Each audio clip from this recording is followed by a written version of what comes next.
The following story and photos are from GiantPandaKing's book, Gotham 1919 to 1939, by Russell S. Beatty, available from www.giantpandaking.com. Viewer discretion is advised.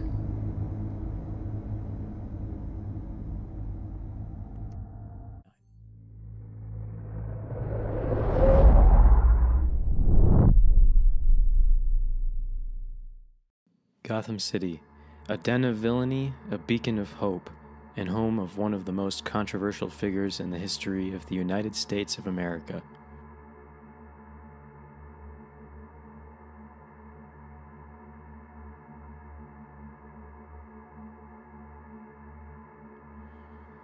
Founded in 1685 by Captain John Logerquist, the city has been a center of crime and a topic of debate throughout the United States. Many traveled there from Europe seeking new lives and a fresh start after the War of Independence in 1776, and this sudden influx of immigrants required strong people to step up. Gotham remained a beacon for its citizens all the way until the Great War.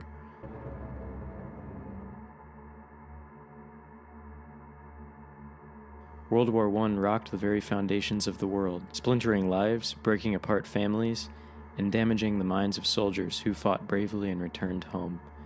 It was a truly devastating conflict and many were affected, including the people of Gotham. It wasn't until 1919, when this conflict ended, that Gotham was able to begin to rebound. It was around this time that the Volstead Act was passed, which forbade the manufacturing and selling of alcohol in the U.S. This was very controversial, and many people began manufacturing and selling bootleg alcohol illegally. This drew the attention of the FBI under the leadership of J. Edgar Hoover. Gotham had become infested with criminal activity and numerous kingpins with a flair for the theatrical. The Penguin, otherwise known as Oswald Chesterfield Cobblepot, was a direct descendant of one of the founding fathers of Gotham, Theodore Cobblepot. His father was an alcoholic who wanted to marry into the family's wealth. When this didn't work out, he left, but not before having a child with the young Esther Cobblepot. Oswald was bullied as a child, but soon turned the tables on his tormentors, acquiring allies and muscle to help him take over the streets. As he grew into adulthood, so did his criminal empire. Soon he ran about half of Gotham as its criminal kingpin. Penguin wasn't the first criminal kingpin Gotham had seen, nor would he be the last. A long-standing name in the city's underworld was that of the Falcone family. Carmine Falcone was the head of this notorious family, drawing inspiration from the crime families of New York and Chicago. For many years, the Falcones were the seat of power in Gotham, but their influence began to fade as new players entered the arena. The golden years of the Falcone crime family had come to an end, brought on by the mysterious Batman. The Batman, a hero, a vigilante, and a figure of huge controversy. But who was he? What did he stand for? Was his war on crime good for Gotham, or did it hinder actual good from being accomplished? While we still do not know who he was, we have one suspect who stood out above all the rest. His name is Bruce Wayne. Bruce Wayne was the descendant of Alan Wayne, one of the most prominent founding fathers of Gotham. As a child, he witnessed the gruesome murder of his parents, Thomas and Martha Wayne. Just like that, the happiness and innocence of childhood were snuffed out in the young boy. It is still undetermined whether their deaths were the result of a hit put out on them, or just random chance. Whatever the case, this traumatic experience changed Bruce forever. Gone was the little boy of a playful childhood, and in his place was something much darker and more terrifying. As he approached adulthood, the Great War began. Bruce enlisted in the army with a friend from his college days, Harvey Dent. During their first battle on the front lines in France, Bruce disappeared. His friends and commanding officers believed him to be dead and wrote his disappearance off as missing in action. Little is known of Bruce's experience during the ensuing years, except for a few sightings and rumors passed around among his inner circle. Some speculate that he went on a journey of self-discovery, stopping at numerous monasteries in Europe and the Middle East, while others believed he abandoned his post in the army to escape the horrors of the battlefield. What is known is that he eventually returned to Gotham in 1919, a changed man. He saw the corruption and crime happening in his home city and took it upon himself to better it in any way he could. This coincided with the appearance of the Batman. The Batman began his war on crime using the only language criminals in Gotham seemed to respond to: violence. He fought back and helped the people of Gotham regain a bit of their hope. But on the other side of the coin, many thought that his presence in Gotham only worsened things. Some evidence of this lies in the next major player to appear in Gotham City. This man single-handedly held Gotham in terror as his captive audience, as he committed some of the worst crimes the city had ever seen. This man was the Joker. The Joker was the opposite of the Batman. He appeared in Gotham City in 1923 and was unlike anything the city had ever seen. What made the Joker stand apart from the other criminals in Gotham was the fact that no one knew his true identity. If the Batman represented order and justice, the Joker represented chaos and disorder. The Joker was tried and convicted of many murders and robberies, being deemed mentally incompetent and sentenced to life in Arkham Asylum for the criminally insane. For the many years following the Joker's appearance, numerous other criminals began to appear in Gotham, all with a flair for the theatrical. Whether it was gangsters wielding ventriloquist dummies, crocodile men killing people at the circus, or sword-wielding knights on a so-called mission from God, these were very dark times for Gotham City. From 1925 to 1933, the citizens of Gotham saw a crime wave unlike anything in U.S. history. The Batman fought and defeated most or all of these criminals who arose from the darkness of the city. As the criminals arose, so did many allies: Robin the Boy Wonder, Nightwing, the Red Hood, Oracle, and Commissioner James Gordon, just to name a few. The Batman's network grew as his vigilante career did, and they overcame many threats together. But one threat loomed the largest of all, a threat so wrapped in mystery that it leaves most officials and historians still baffled about what really happened. All of this took place during the Shadow War of Gotham City. There were many warning signs that this war was coming, but not many heeded them. It was a well-known fact that Gotham City had been seeded with corruption since the Great War, but nobody knew to what extent until it was too late. A mysterious group known only by a few as the League of Assassins had infiltrated almost every layer of Gotham's infrastructure. Their goal? To cleanse the world of crime and corruption. Their leader, Ra's al Ghul, was at odds with the Batman. It is speculated that the Batman had trained with this mysterious cult in the past, and that Ra's and the Batman had fallen out. The citizens of Gotham could only hide and watch as numerous rooftop battles ensued between the League of Assassins and the Batman's allies. They even watched in horror and amazement as the Batman aligned himself with his former foes, such as the Catwoman. By the end of it all, there were countless deaths on both sides of the Shadow War. The police had been unable to maintain the peace, and many civilians rose up in outrage, calling for the outlawing of masked vigilantes. The government heard their cries and sent the National Guard to regain control of Gotham City. From 1937 to 1939, the city saw relative peace, at least for a little while. The Batman gained new allies in the years following the Shadow War, as well as many new enemies. Rose one of Batman's most formidable enemies, Bane. Bane was a victim of the horrific and inhumane experiments conducted on the prison island. He had been imprisoned as a result of his father's crime and grew up surrounded by cruelty, from his fellow inmates as well as the prison guards. When he was subjected to experiments with a drug nicknamed Venom due to its potentially lethal nature, Bane didn't die. Instead, it transformed him into a murderous, raging monster. He killed those responsible for the experiments and broke out of Peñadero, turning his sights to Gotham City and the notorious Batman. The meeting of these two titans resulted in Bane's defeat, but also in the Batman's back being broken. The original Batman disappeared and was replaced by a new, more brutal Batman.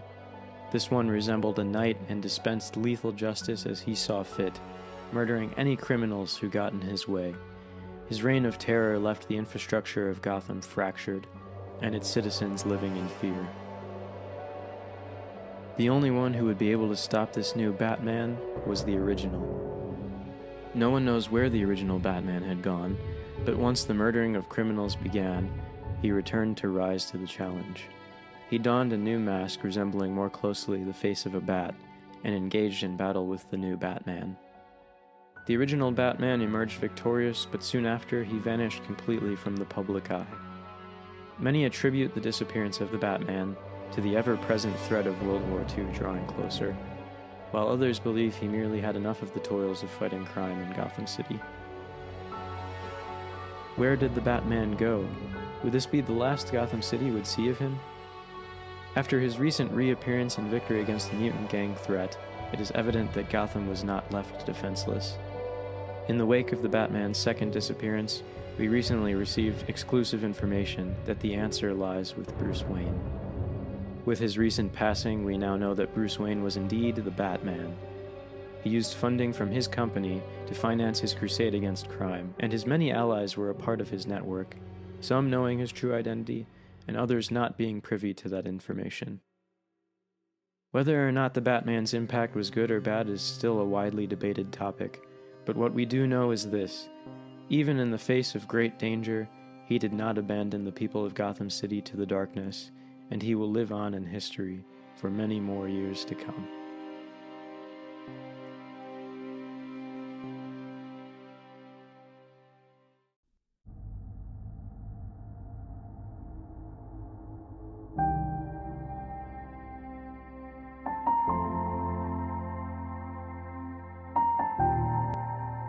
Batman, the billionaire-turned-vigilante who rocked the foundations of Gotham City from 1919 to 1939. He fought and won many battles throughout his crime-fighting career, but not many know that he did not fight alone in his crusade. Bruce Wayne saw his parents murdered at a young age. His parents, industrial titans in the business scene of Gotham, left the young boy a massive fortune, with him being left in the care of the family butler, Alfred Pennyworth. As Bruce grew into adulthood, specifically once he had returned home from his time abroad, he took on the mantle of the Bat. During his formative years of crime fighting, he worked alone, striking fear into the hearts of criminals, as an almost mythological creature of the night. All of that changed after one fateful night. Haley's Circus, a renowned show throughout 1920s America, had come to Gotham showcasing their treasured circus act, the Flying Graysons. This family of acrobats flew through the air with great ease, awing many by their daring stunts without the use of a net. The youngest Grayson, Dick, was an acrobatic prodigy. He always felt more at home in the air than on the ground, and together with his parents, they were a tight-knit group. On this night, Bruce had decided to attend one of their famous shows. Normally, the show went on flawlessly with the crowd on the edge of their seats. This night, however, something went horribly wrong. A local gangster, when denied protection money by the ringleader of Haley's Circus, sabotaged the trapeze. During the height of their act, the Grayson parents fell, dying in front of the entire circus, as well as their horror-struck son, Dick. Bruce witnessed this tragedy, also horror-struck, and was brought back to the night many years ago when his parents died. He saw in Dick a kindred spirit, someone who needed the same direction he had when the pain became too much. He took Dick on as his ward, teaching him to channel his anger and training him in combat. Robin, the boy wonder, appeared on the scene, helping the Batman to bring his parents' killer to justice. The dynamic duo fought crime together for many years, until, eventually, once Dick had reached adulthood, they had a falling out. Dick had seen too much in his time as a crime fighter in Gotham. Too many horrors, too much death. He felt stuck under the shadow of the Bat and struck out on his own. Gone were the days of red, yellow, and green, and in their place was Nightwing, a hero all his own. Nightwing became the protector of Bloodhaven, a neighboring city to Gotham, and remained an ally of the Bat for many years to come. We also know that he was romantically involved with the Batgirl on and off for a number of years, though we are unsure for how long. Dick's departure left a void in the Batman's crime-fighting career. Naturally, it didn't take long before another orphan in need came onto his radar. For everything that Dick Grayson was, Jason Todd was the opposite. He was a street kid who had been press-ganged into working for a crook named Jervis Touch. or as he was known by his street name, the Mad Hatter. The Mad Hatter ran a ring of pickpockets, mostly children who he forced to steal for him. The Batman had been after Jervis for months before he discovered an unruly teen trying to break into the Batmobile. This was Jason Todd. The Batman decided to take Jason on as his next ward in order to free him from the Mad Hatter's grasp, and also because he was impressed by Jason's courageous attitude. Together, the Batman and his new Robin took down the Mad Hatter's child exploitation ring, putting the Madman behind bars. Bruce saw this as helping Jason channel his anger, as he had with Dick, but what he didn't know was just to what depths the boy's anger went. During his career as the second Robin, Jason tended towards excessive force and seeking out trouble. This caused many problems with police and criminals alike, and eventually it led to his untimely demise. During an investigation involving the Joker, Jason struck out on his own, seeking to defeat the psychopath himself. Joker, the clown prince of crime, and one of the deadliest human beings to walk the face of the earth, easily got the upper hand over the boy. Using a crowbar, Joker savagely beat the boy again and again. The Batman rushed to save his partner once he knew where he'd gone, an abandoned warehouse on the outskirts of Gotham, but by the time he arrived, he was too late. The warehouse contained nothing but blood and Robin's battered and torn uniform. Bruce assumed the worst. Jason Todd was dead at the hands of the Joker, and it was his fault. Many years later, a new criminal appeared on the scene in Gotham, the Red Hood. He began to take over the criminal element in Gotham, but this was short-lived once the Batman and his allies discovered his true identity. It was none other than Jason, returned from the grave. Ra's al Ghul, the leader of the League of Assassins, had been keeping an eye on the boy for a while, intrigued by his rage. When the Joker had left the boy for dead, Ra's took the boy to his monastery in Nanda Parbat, nursing him back to health and training him through his childhood into his young adult years. Where Bruce had trained Jason to keep his anger in check, the League trained him to unleash his anger on his enemies, using lethal force if necessary.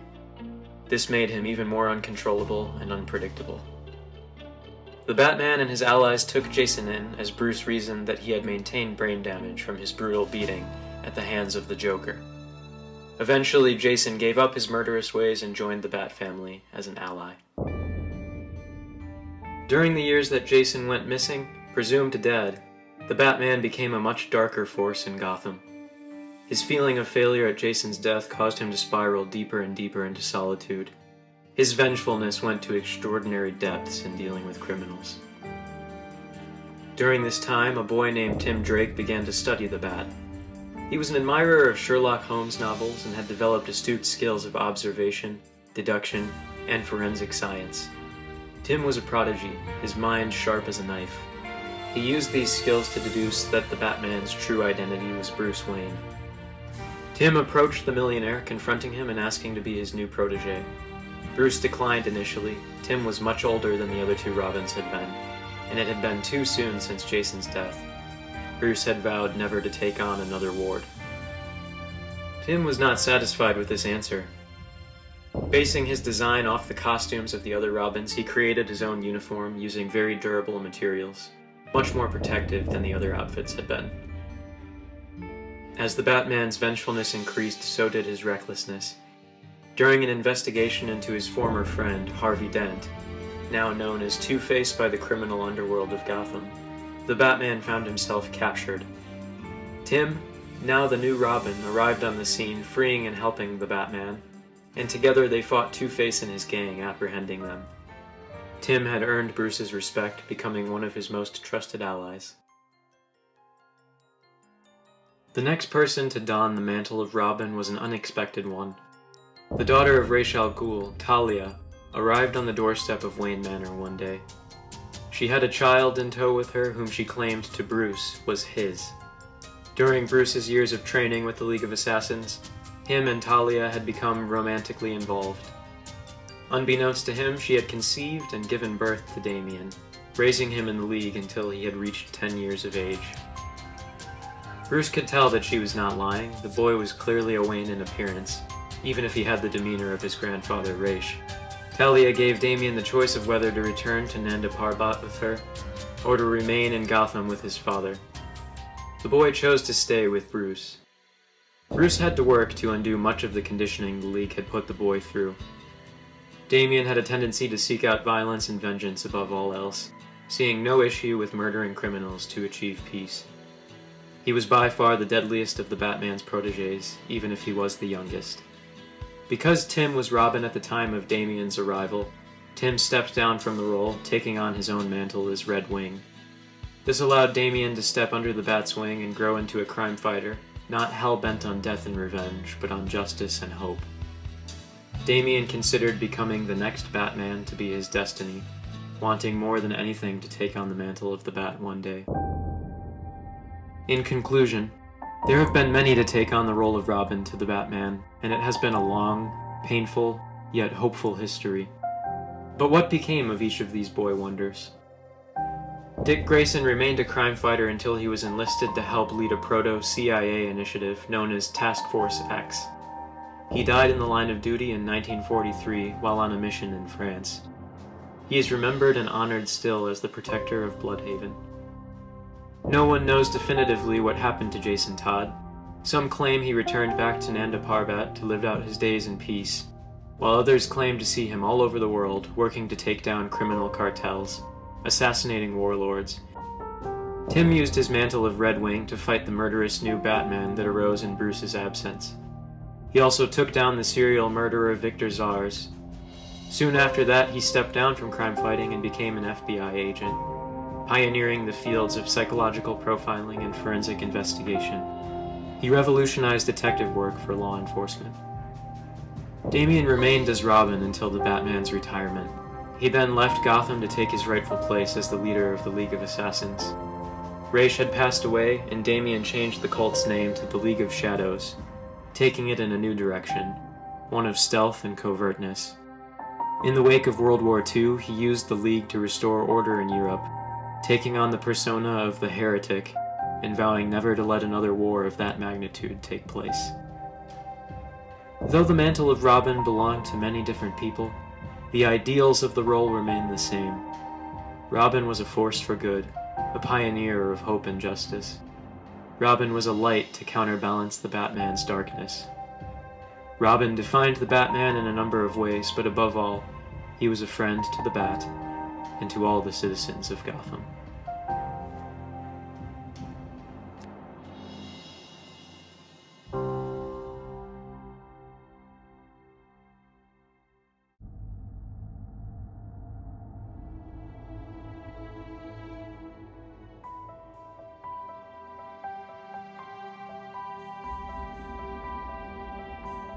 We've learned about the Batman, his war on crime, and his allies. Gotham was entering a new era, one of hope, one of justice. But what happens when an ally, even a closest friend, becomes an enemy?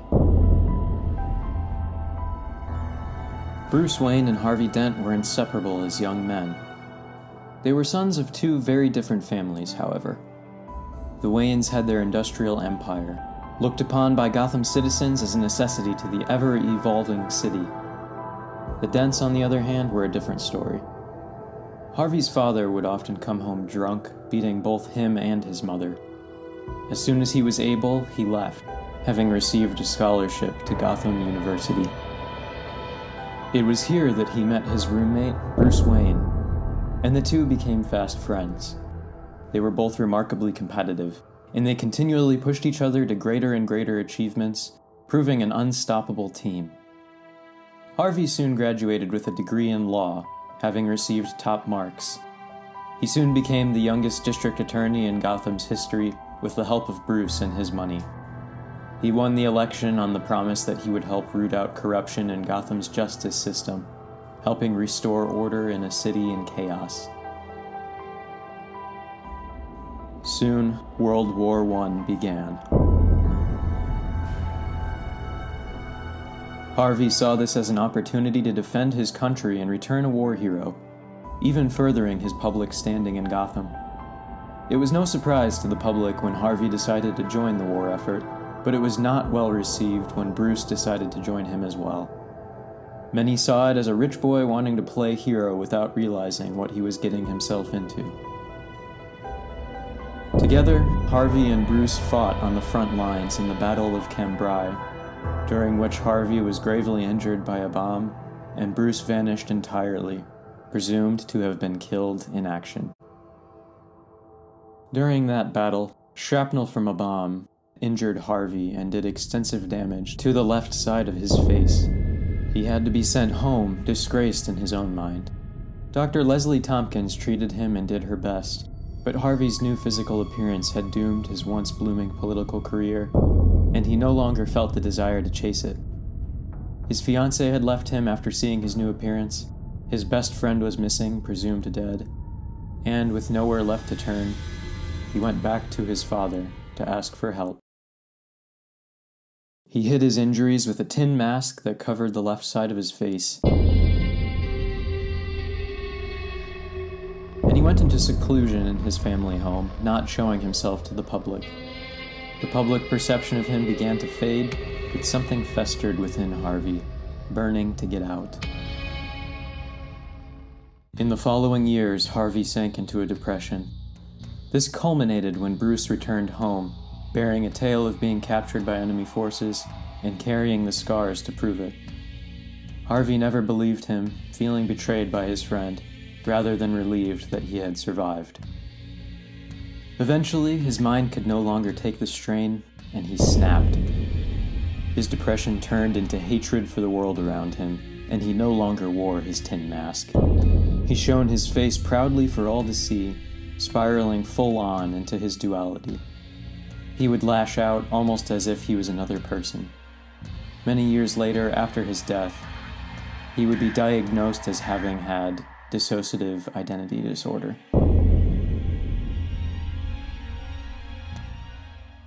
Harvey had always had a dark side, even before his disfigurement. It stemmed from his hatred towards his father, and it was almost as if his scarred face gave physical form to his disembodied rage. It grew so strong that it manifested as a second identity, calling himself Two-Face. Over time, his behavior grew more and more erratic, Two-Face becoming the dominant of the two personalities. Two-Face began his criminal career soon after, gaining the fear of both citizens and criminals alike due to his sadistic nature. His duality continued to increase in many ways. His suit split down the middle in two different styles, his silver dollar which he flipped to make his decisions. He was becoming unpredictably deadly. Bruce always held out the hope that his friend Harvey was still within Two-Face somewhere. No matter how much his friend sank, he always tried to extend his hand to help the district attorney turned criminal. He felt guilty and personally responsible for his friend's condition, due to his focus on fighting crime as the Batman. Two-Face committed many crimes, and the Batman was always there to stop him, sometimes with the aid of an ally or two. But his criminal career came to a screeching halt after one fateful day. During a battle with the newest supervillain to appear in Gotham, Bane, the Batman's back was broken.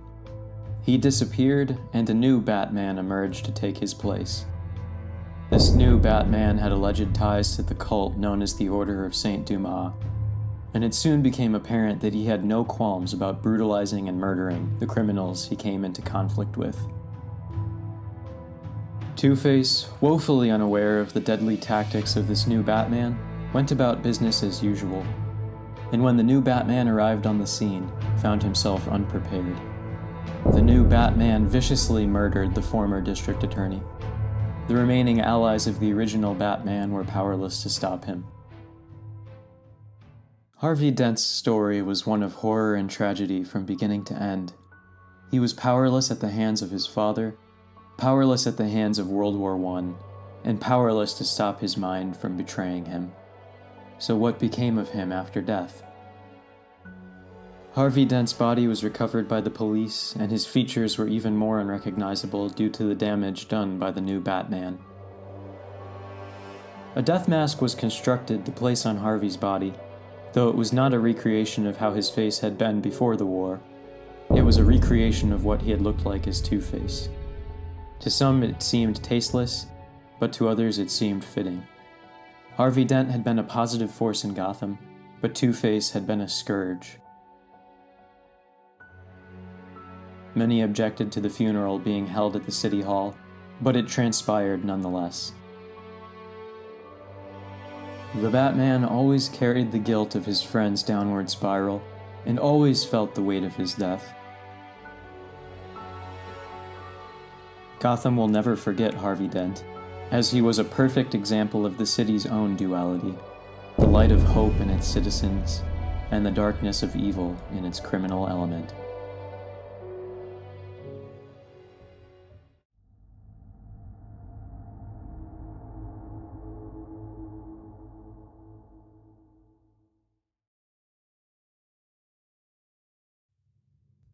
Arkham Asylum. If Gotham was the mother that bore the Batman's criminally insane enemies, then Arkham was its womb. Many atrocities happened behind its locked doors, and not much accountability was held by the staff or the city. Arkham Asylum's warden, Hugo Strange, was deeply involved and entangled in Gotham's medical and justice institutions. This allowed him to do almost anything he wanted within the asylum, making sure to keep the more horrendous of his experiments out of the public eye. He put on the appearance of a lawful person, even living out family life during his off time. He seemed to everyone outside Arkham to be a light for the poor lost souls sent his way, but the truth was much more sinister. He tortured his patients both mentally and physically, encouraging his staff to do the same. This bred a new criminal element within his own staff, such as Dr. Jonathan Crane and Harleen Quinzel. Dr. Crane was one of the leading psychologists in 1920s America. He was a part of the team conducting the Little Albert experiments, as he had a fascination with the concept of fear. The Little Albert experiments were a number of tests of conditioning performed on a child, 9 months old, nicknamed Albert. The experiments conducted involved conditioning fear responses in the child by associating normal everyday familiarities with terrifying experiences, sounds, and images. The end goal of these experiments were to condition a fear response in the child from something as simple as seeing a rabbit. These experiments were highly controversial and looked upon as unethical by many.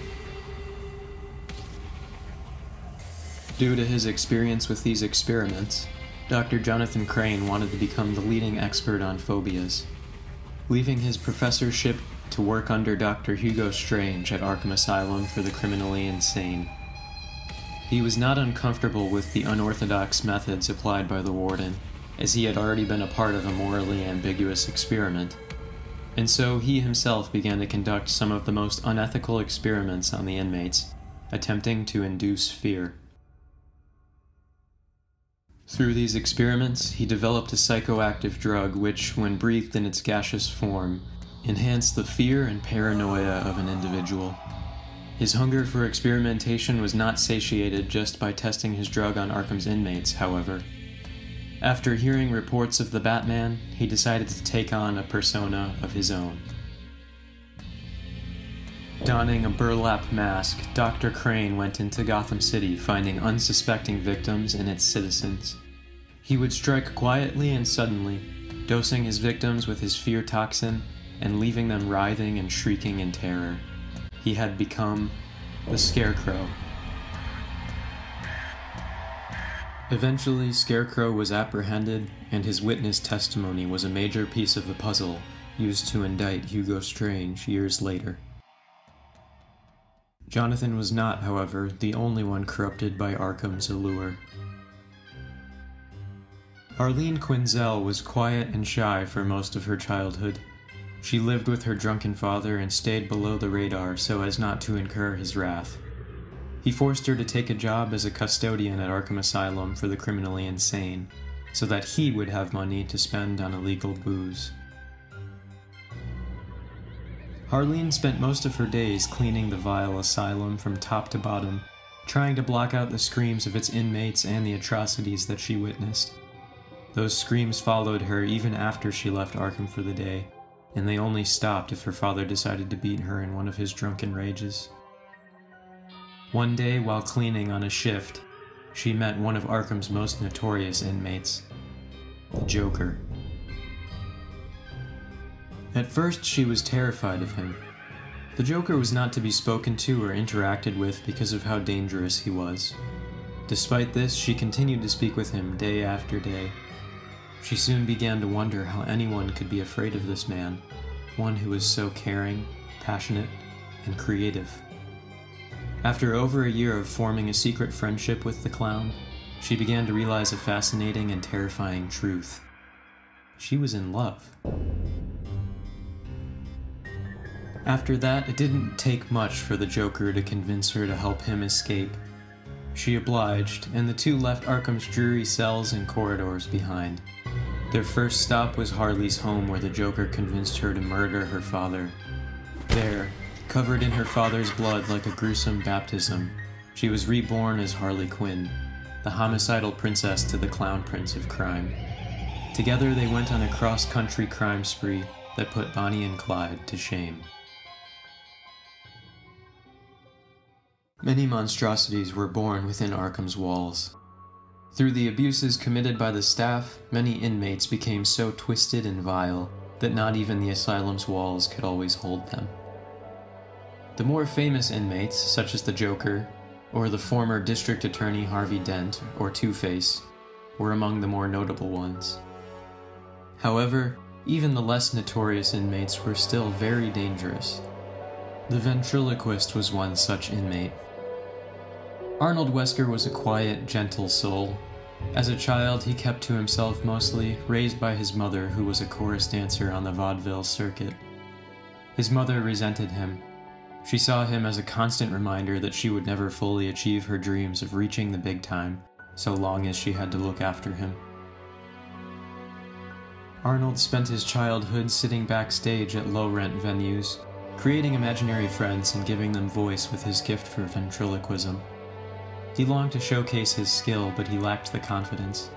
So he stayed stifled, silently enduring the verbal abuses of his mother until he could endure it no longer. When Arnold turned 15 years of age, he snapped. The police found the boy next to his mother's lifeless body and covered in her blood. When asked, Arnold couldn't recall what had happened, simply stating that Scar had done it. It was at this point that Wesker was incarcerated at Arkham. At first, he was a model inmate due to his quiet nature, though guards reported hearing voices coming from his cell at night. Hugo Strange took a particular interest in Wesker's case, holding sessions with the man personally, and soon declared him to be legally sane. Arnold was released under observation, and once he had his freedom, he took on his dream of being a ventriloquist. It was not, however, the act he had originally thought it would be. With the streets of Gotham as his stage, quiet, gentle Arnold Wesker came tearing into the crime scene. He carried with him a dummy whom he called Scarface. The puppet wore a mafioso outfit and was the more vocal of the duo. Arnold soon became subordinate to his new boss, even taking orders from the puppet. Together they were the ventriloquist and Scarface, and they soon formed their own gang. Whether or not he realized it, Arkham had left its mark on Wesker. Arnold, too, was eventually apprehended, and his account of his private sessions with Hugo Strange showed just how depraved the former warden of Arkham truly was. Arkham's most notorious inmate was the Joker. No one knows where he came from, only that he was probably the most dangerous man to set foot in Gotham. With 4 murders confirmed to have been committed by him, although most likely many more unconfirmed, Joker was known to be in and out of Arkham more than any other inmate. Joker's relationship with Arkham Asylum was one of symbiosis. It was almost as if the very walls reached out to welcome him because of his chaotic nature. Hugo Strange and the other Arkham employees gave the Joker a wide berth, as one tended to meet an untimely end if allowed too much time with the clown. After the Batman's retirement, the Joker escaped once again, vanishing, never to be seen again. Arkham Asylum did absolutely nothing to aid Harvey Dent in recovery. The doctors and orderlies were watched very closely by the Batman, as he had a vested interest in his former friend. But Harvey Dent continued to spiral in the bleak atmosphere presented in the asylum's walls. Arkham Asylum truly was an incubator for insane criminals. It fostered many of the worst that Gotham had to offer. What was supposed to be a house of healing had been perverted and twisted into a house of horrors. Though it eventually achieved some reform through the contributions of Bruce Wayne and the help of the Batman, it eventually closed its doors. Though it is no longer open, Arkham is still whispered about in the streets, having become a legend and the subject of many ghost stories.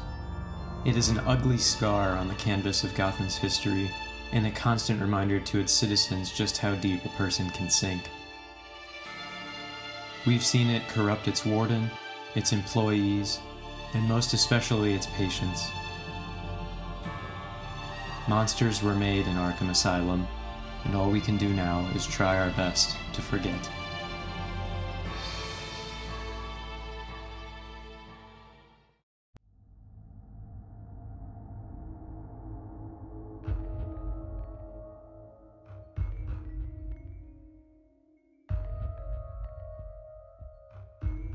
Riddle me this. What do liars do after death? This question, among many others, marked the reign of terror that plagued Gotham for many years. Questions that stumped police, confused the general public, and led to the murders of numerous people. Questions that could only seemingly be answered by the Batman. These questions cropped up from 1925 to 1928 and came from one man, Edward Nygma, or as he was better known, the Riddler. Due to recent acquisition of the police files pertaining to the Riddler's activity, we now know more to the story of this deranged criminal. Born into a family of good standing and comfortable assets, he was an only child who was the pride of his mother, a socialite, and his father, one of Gotham's most sought-after attorneys. From a very young age, everyone could see that Edward was special. He was much more aware of the goings-on of the world than other children his age. This awareness soon matured into what really made him unique, his intellect. With the gift that was his intelligence also came a curse. He found that he would often be bored by many of his friends and family. Edward became obsessed with riddles and puzzles, anything that would help him with his ever-present boredom, chasing the thrill of and always seeking the next challenge to overcome. His parents spent their many resources in fostering Edward's gift, even though they may not have understood his fascination with the riddles or games as he called them. But they did see it as a way to focus his talents. Edward enjoyed these puzzles not just for the challenge. He also loved to flaunt his self-described intellectual superiority to people whom he considered to be beneath him. Edward's hubris was on par with his intelligence. His mind was sharp, and so was his interaction with others, as he had no patience to suffer fools. When he grew into young adulthood, his parents sent him to Gotham University to follow in his father's footsteps and study law. It was there that he was introduced to the ideas of German philosopher Friedrich Nietzsche. Soon, Edward became obsessed with Nietzsche's philosophical theory of the Übermensch. This theory stated that if one was transcended beyond normal levels of consciousness, like one such as Edward Nygma considered himself to be, they were exempt from the normal morals that influence the average man. Nietzsche's Übermensch theory is a fascinating concept when you think about it. On one hand, you have the idea that one can aspire to be more than the outdated moral values that they're made out to be, to transcend average humanity, as it were. On the other hand, you have someone like Edward Nygma, who saw this as an excuse to commit the gruesome murders that he did and chalk it up to being above society's morals. While the city of Metropolis had their Superman, Gotham had the Riddler. What Edward took this to mean was he was exempt from the average morality of society due to his advanced intellect and his station in life. Using his knowledge of the law system, he strove to contrive the perfect crime. He would commit murder and get away with it. And he had the perfect victims in mind. A classmate who consistently annoyed him with his ineptitude, and his intellectual rival in the class. One to kill, one to frame.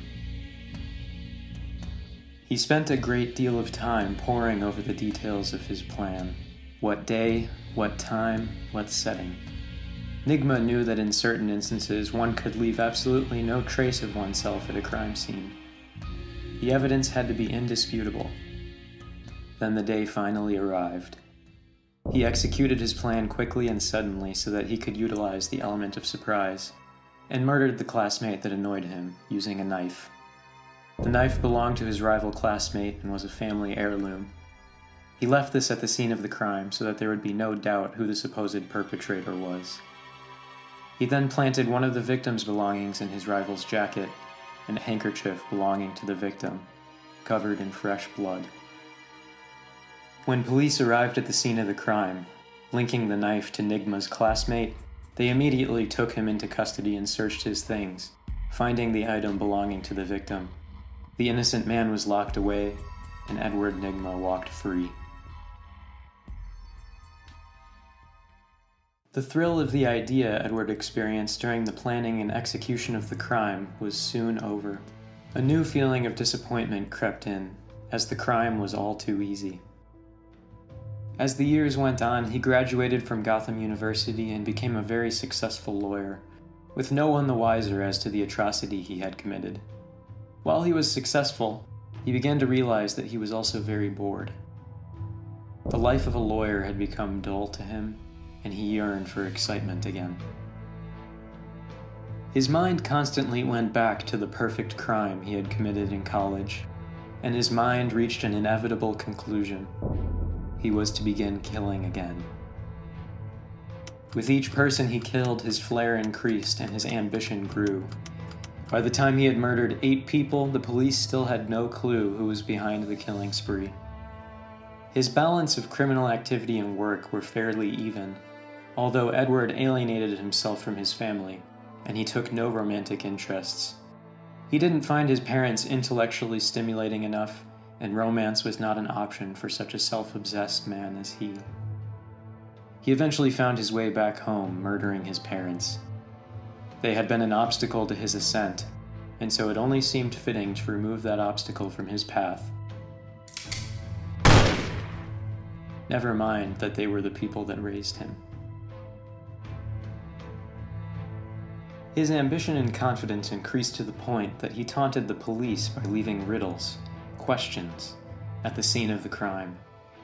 He would leave clues as to his identity and information, but the police were not trained for this type of criminal, and struggled to solve them.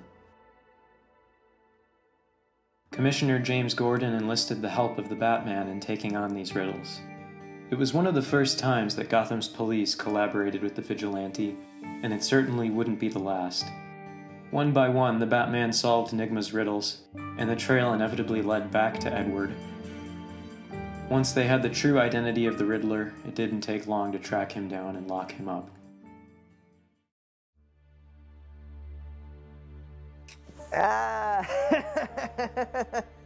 So you want to know about my uncle, Uncle Bullock? Yeah. Oh, well, the year it was 1920. I don't know. It was 1920 something. And Uncle Bullock, oh man, Uncle Bullock and the GCPD. Let me tell you, they were at their wits' end with this guy. They called himself the Riddler. Yeah, the Riddler. Because after riddle after riddle, it was like some sort of, I don't know, a gimmick. Everybody got a gimmick. And there was no end in sight to the killings or even the madness. It made them desperate, you know, it made them desperate. Even desperate enough to turn to the guy they'd also been hunting not that long ago, the Batman. Yeah. And the Batman, he was getting results, and so they brought him in. It was like a new chapter in Gotham City Police Department, and they were beginning to turn things around. You know, it just started turning just like that, and it ended up helping, you know, them in the end. But between you and me, the guy's nuts. He was encouraged by his legal counsel to plead insanity. Edward would have no such thing being said about him. His crimes should be studied as examples of perfection. He chose to dismiss his defense team and represent himself. If the evidence was not so overwhelming, he may have had a chance, but Edward was handed a life sentence at Blackgate Federal Penitentiary. Located on a solvated island in Gotham Bay, the remote location and harsh environment that surrounded it made escaping not an option. You see, Arkham Asylum was meant for the criminally insane, the ones that society had cast out. But when all these super criminals began to appear in Gotham, the city realized that Arkham just wasn't enough. Blackgate was retrofitted with everything it would need to house special case criminals like Victor Freeze, Kirk Langstrom, Waylon Jones, to name a few. It only made sense that someone like Edward Nygma would end up there. Blackgate had the facilities to contain a man whose intellect was so sharp that he would escape any normal prison. After many years of incarceration, Edward Nygma had become extremely agitated and bored. He was slightly relieved by his responsibilities of being caretaker of the penitentiary library, but he was still cursed by his own mind. Eventually, the agitation gave way to compliance. When Tim Drake, or Red Wing as he was now known in the crime-fighting world, came to a dead end in his investigation of the sequence killer, Victor Zsasz, Tim had the idea to interview Nygma. He hoped this would give him insight into what made thrill murderers like him tick. The Riddler, now much more amicable due to the years behind bars, readily cooperated. Tim was not prepared for the games the Riddler would play with him. Edward did help, of course, in the capture of Mr. Zsasz, but he used the relationship with Tim as an opportunity to attempt an escape. It was thwarted at the last minute by the Red Wing and the Spoiler. The interaction was not wasted. It was an early attempt at what eventually became criminal profiling. Tim Drake utilized this new technique and pioneered it for a new generation of law enforcement during his career later in life with the FBI. Edward Nygma lived out his days in Blackgate. Even though he was compliant with his imprisonment now, he still resented the guards and hated the Batman for putting him there. He may have been resigned to his fate, but he would never forget the one who was responsible for it. His idea of the perfect crime was not as perfect as he would have liked to believe, and his self-proclaimed genius and moral recuse were ambiguous at best. The Batman was able to see through his trickery and put an end to the reign of the Riddler. While the Riddler hated the Batman, he also had a grudging respect for the vigilante. The Bat had bested him intellectually, and that truth haunted Nygma and seeded doubt in his own mind about his beliefs and philosophies. Riddler died in Blackgate many years later, and no one mourned for his death, as he had alienated himself from society by claiming to be intellectually superior. His parents were dead by his own hands. He had no family or friends to speak of. When he died alone. The Riddler's reign was over. What do liars do after death? They lie still.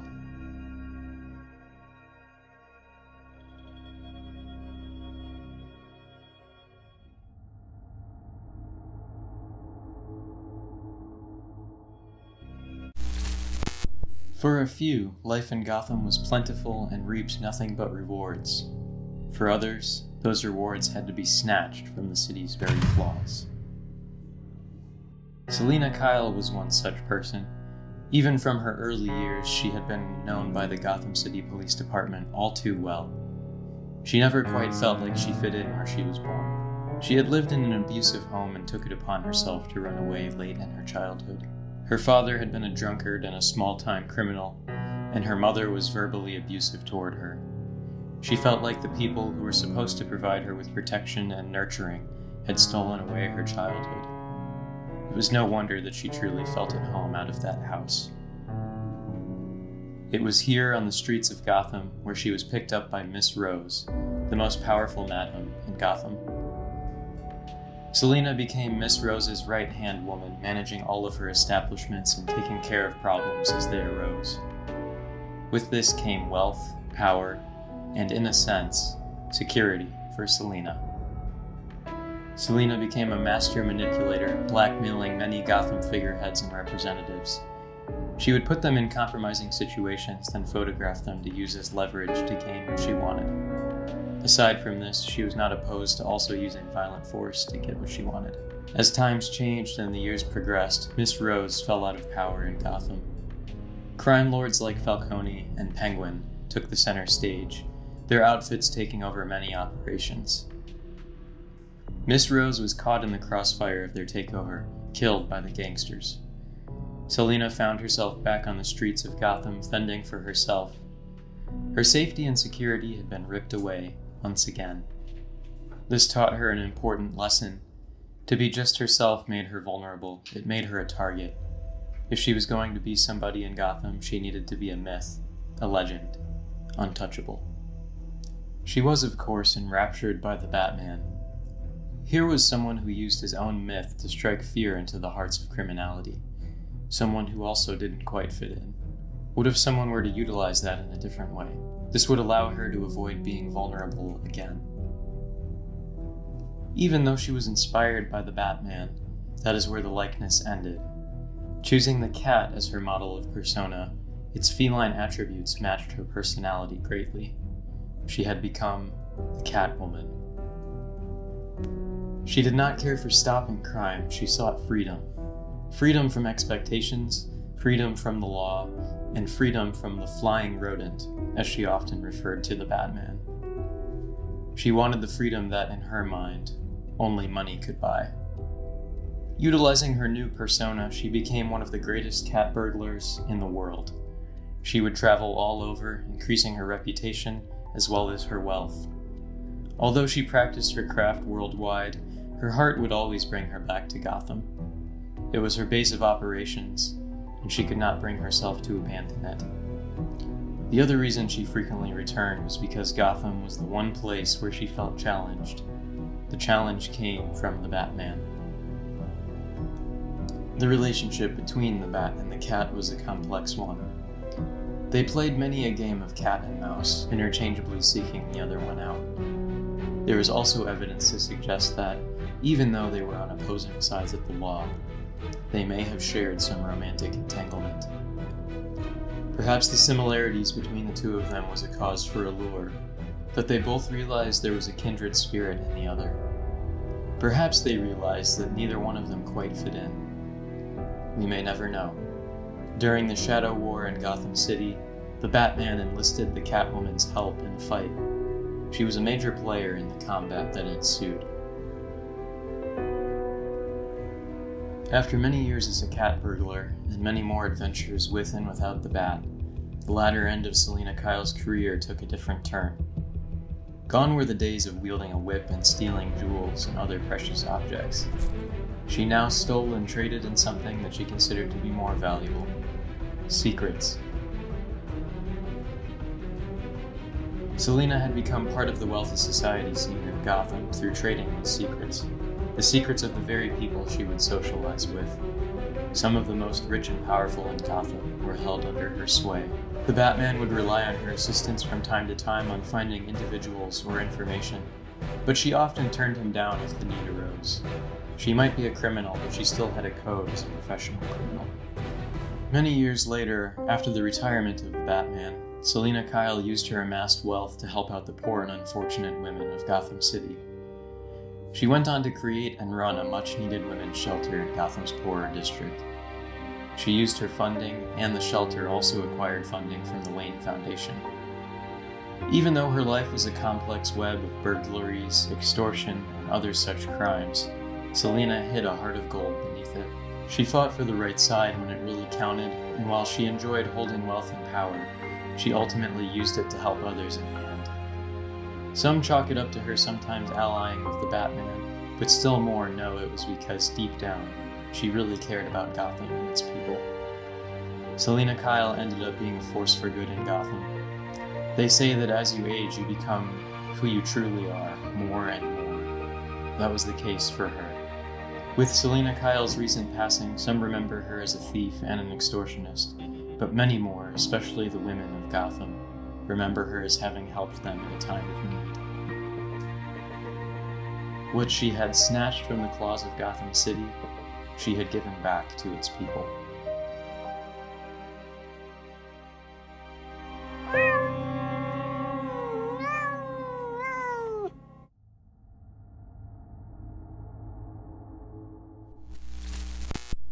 In the wake of the Great War, fewer people were allowed immigration to the U.S. from Europe, but some were still admitted. One such person was Victor Fries, a scientist from Austria. He had traveled to America to further develop his research into the newly budding field of cryogenics. He expected to find much in his research, but what he did not expect to find was true love. It was here, in America, that Victor met Nora. The two fell in love and soon became married. She was the only one who could melt his heart. Soon, Victor's research began to gain the attention of many important people. He was approached by the board of GothCorp, the second biggest company in Gotham. They offered him funding for his research and a laboratory to house his experiments. With Victor at the lead, GothCorp was in a full-on technology race with Wayne Enterprises to find the next big breakthrough. This soon began to unravel, however, with the discovery that Nora was sick. In fact, she was dying. Victor thought that his research might be the key to her salvation, beginning to embezzle funds from GothCorp to advance his experiments faster and faster. This did not go unnoticed, and he soon found himself being confronted by the GothCorp board of directors. They moved to forcibly shut down his experiments and lab, but Victor, in pure desperation, tried to stop them. His attempt resulted in machinery being knocked loose, spraying him with an experimental sub-zero substance he had developed. It changed the very fiber of his being, increasing his strength, allowing him to be immune to pain and sickness, but at a terrible cost. He could only survive in sub-zero temperatures. It was soon after this incident that his wife Nora passed away from her illness. Victor, upon this tragic event, gave in to his anger over his grief. He constructed a suit that allowed his body to stay in an environment of extreme cold. He weaponized his cryogenics technology, creating a freeze gun which he used to assault the members of GothCorp's board. His vendetta against those who, in his mind, were responsible for his wife's death rocked Gotham to its core. The city's occupants saw fluctuations in the weather, experiencing snow in the dead of summer, stretches of frozen road causing multiple accidents, and in some cases, death. The police tried their best, but Victor Fries, now dubbed Mr. Freeze by the Gotham Gazette, proved too much for them. The Batman, having learned Victor's tragic reasons for his actions, confronted him, trying to reason with the broken man. Try as he might, Freeze's heart was cold as ice. The only person who could have thawed it was dead. In a climactic battle, the Batman defeated Freeze by breaching his containment suit, causing him to be incapacitated.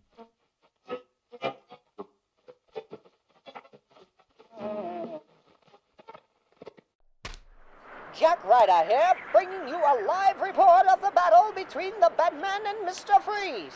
Much of Gotham's business district is covered in a blizzard to rival the Knickerbocker storm of 22.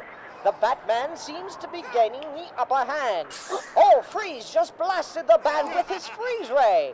Now Batman is reaching for one of his utility pouches. Zing, zang, pow! He knocked Freeze's gun right out of his hand. It looks like they're about to say something. It's my fault, Batman. They're going to kill them and put them in a house. Victor, they had nothing to do with it. You'll pay for what you've done to this city. Only time will tell whether or not the Dark Knight will be able to thaw this conundrum of cold. Stay tuned, Gothamites! Because of his extreme condition, a special containment cell was constructed for Mr. Freeze at Blackgate Federal Penitentiary. It allowed him to survive in lockup as long as he didn't try to escape. It was the start of Blackgate's special inmate program, which took into account special cases such as the Man-Bat and Killer Croc. Victor's story was a sad one, though eventually even his anger gave way to nothing but coldness. He was a shadow of the man he had once been, and there was no melting his heart this time. He remained a prisoner in Blackgate until it closed its doors. His enhanced biology allowed him to live much longer than the average man. Eventually, once the prison was closing, and having served his sentence, he was released in the dead of winter and wandered into the wilderness. Some claim he traveled to Antarctica where he could live out his days in peace, while others claim he died once winter passed. No one knows for sure. Some of his technology surfaced during World War II on both sides of the war, but not much else is truly known about what happened to Victor Freeze. In 1954, at the first Cryogenic Engineering Conference, his work was discussed in great detail, for even in spite of his erratic behavior, Victor had made strides in the industry. His work helped lay the foundation for modern cryogenics. This did not absolve him entirely, however. At the end of the day, his legacy was one of ice and cold.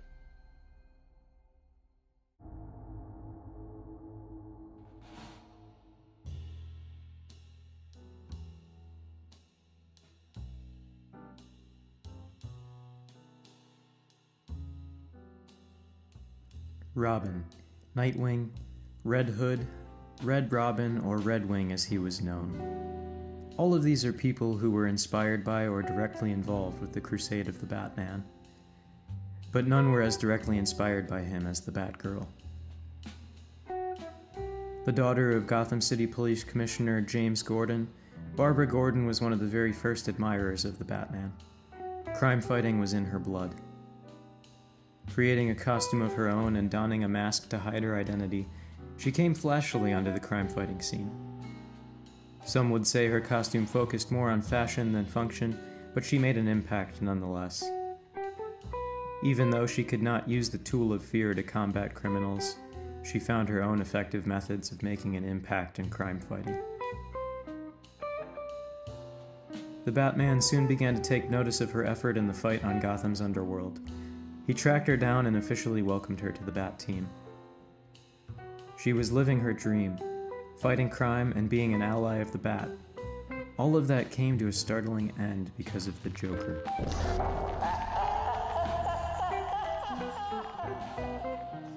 One fateful night, while visiting her father, James Gordon, Barbara went to answer a knock at the door. She was greeted by the pale smile of the Clown Prince of Crime.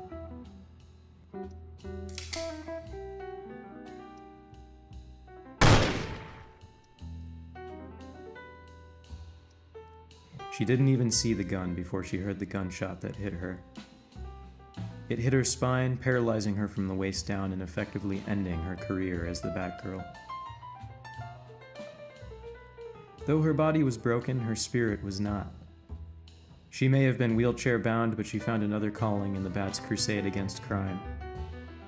Taking the codename Oracle, Barbara offered her support to the Bat Team through logistics and investigative skills.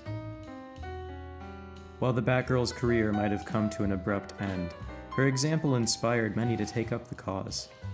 The Batwoman, the Black Bat, the Spoiler, and the Huntress were such people who were inspired by Barbara's moxie and spirit. As the years went on, Oracle became invaluable to the Bat Team. After the golden years of the Batman's career, Barbara attended law school, pouring herself into becoming Gotham City's very first female district attorney in 1948. Her family's name held sway in Gotham still, and helped her to build trust with the city's lawmakers and citizens. With the career of the Batgirl, a new dawn shone upon Gotham's citizens. Her bravery, her flying in the face of danger, helped people to see that anyone could stand up to the darkness of Gotham's underworld. Many more did rise in her wake, and many more made a difference as a direct result of the inspiration caused by Barbara Gordon. Whether or not the Batman's impact on Gotham can be proven to have been good, the Batgirl's impact reverberated on for years to come, and she continued to see it to fruition long after. Although she is no longer with us, Barbara Gordon will always be remembered for the strides she took, paving the way for women in Gotham and helping those in need.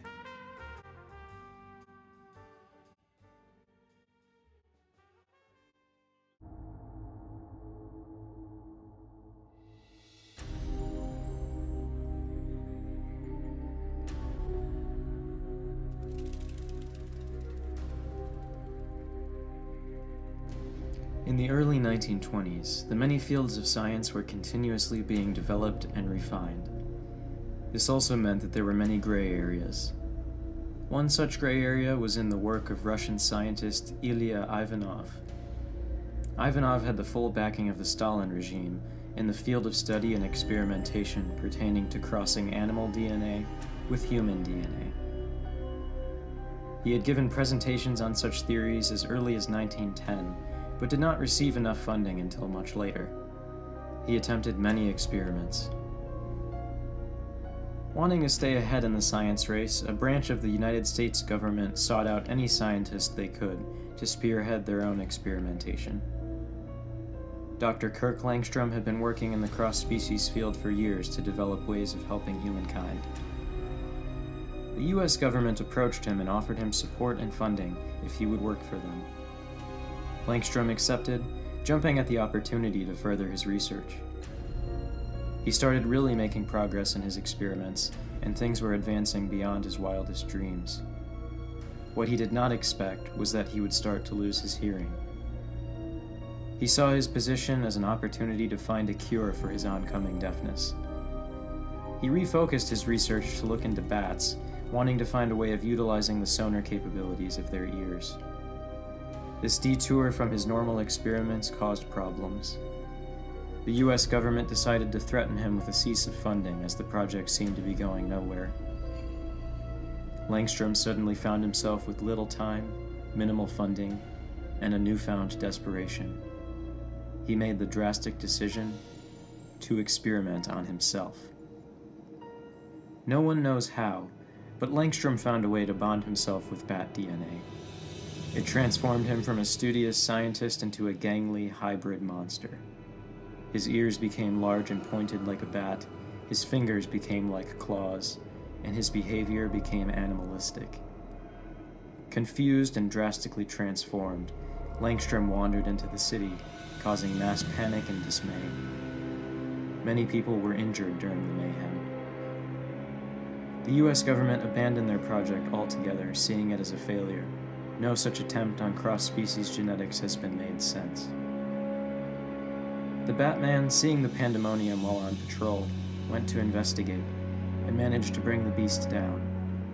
Langstrom was transferred to Blackgate Federal Penitentiary as a new addition to their special inmate program, and fitted with a custom cell where he could be observed and potentially cured. Curing the Man-Bat, as he was dubbed by the Gotham Gazette, proved to be impossible. Langstrom's research and notes were nowhere to be found and are still lost today. Therefore, reverse engineering the process was not an option. Being named the Man-Bat, like a cruel play on the Batman's moniker, seemed to drive Langstrom even further into his animal behavior. The records of what became of him are also lost, but some claim he may still roam the island on which the former penitentiary resides, and if you listen hard enough, you may just hear the inhuman screeching of a bat.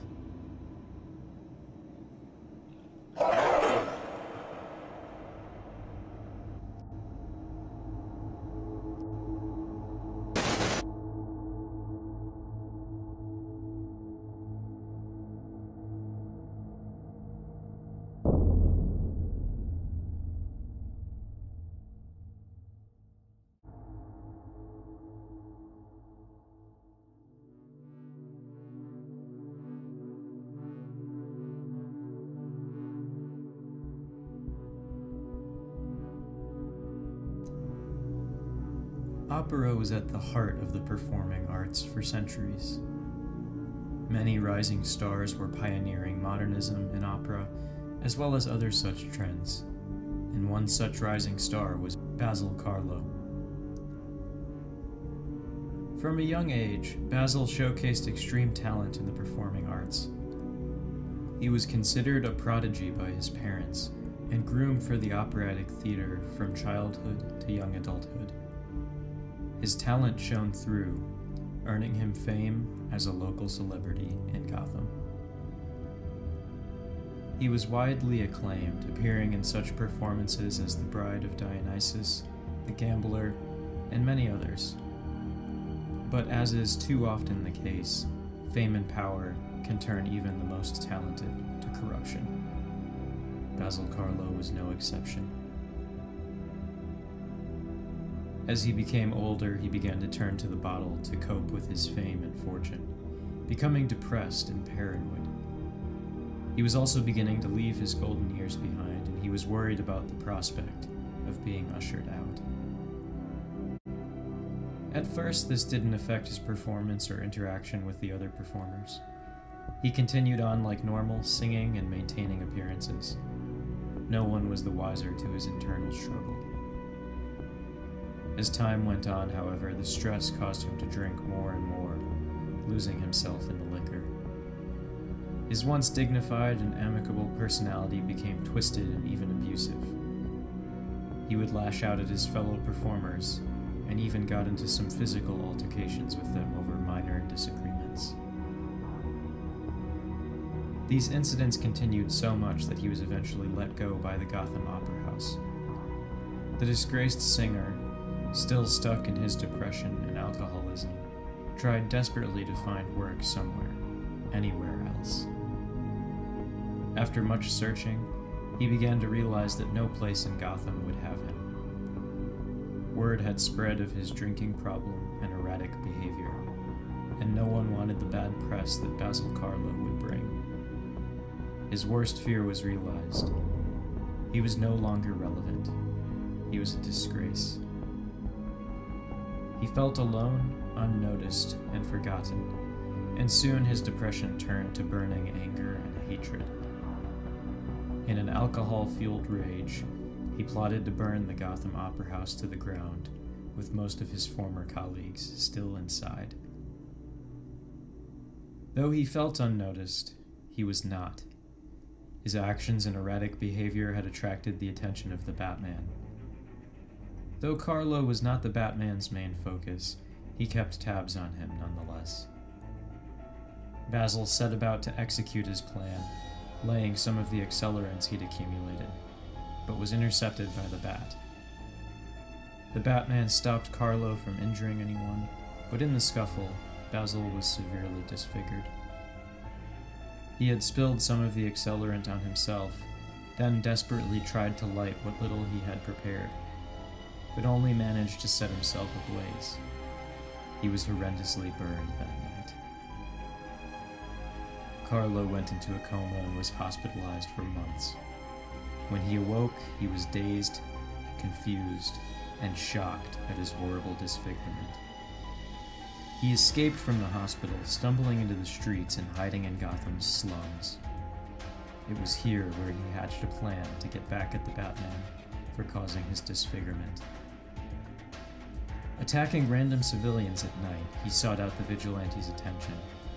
His horrendous appearance gave birth to the moniker Clayface, as his face seemed amorphous and shapeless due to his burns. Basil Carlo always hated the name, but he hated the Bat even more.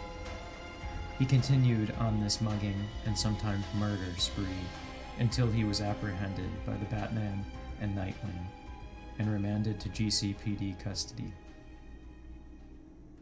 The Batman felt somewhat responsible for Carlo's condition and saw to it that he would be incarcerated in the special inmate wing of Blackgate, alongside Victor Fries and Kirk Langstrom.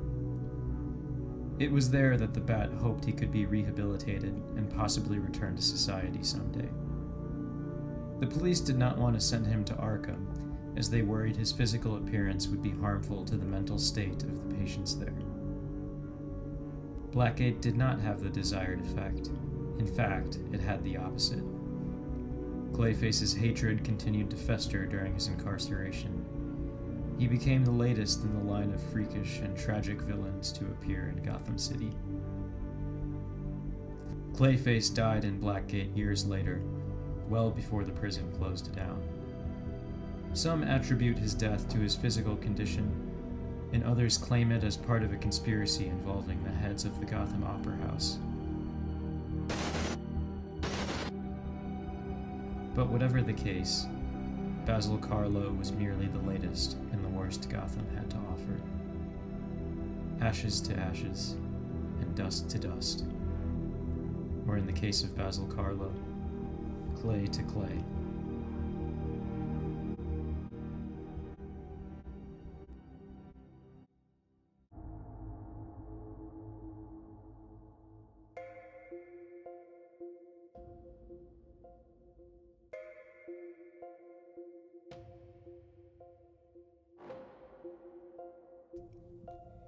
In the early 1920s, the streets were rocked by Gotham's gang war. On one side was the Falcone crime family, on the other was an unexpected new player. Oswald Chesterfield Cobblepot was born to Esther Cobblepot and Bill Tucker, an abusive drunkard. Bill used to beat Oswald and his mother with an umbrella. The only reason he had a child with Esther was because he wanted an in to the Cobblepot's wealth. This only caused Esther's father to disown her and cut all ties. Bill soon ran off, having become bored with the family he'd never wanted. Esther, impoverished and abandoned, had to move to the slum known as the Barrows. Though she did not have much money, she spent every cent she had on making Oswald feel special. She fed him well and dressed him in nice clothes.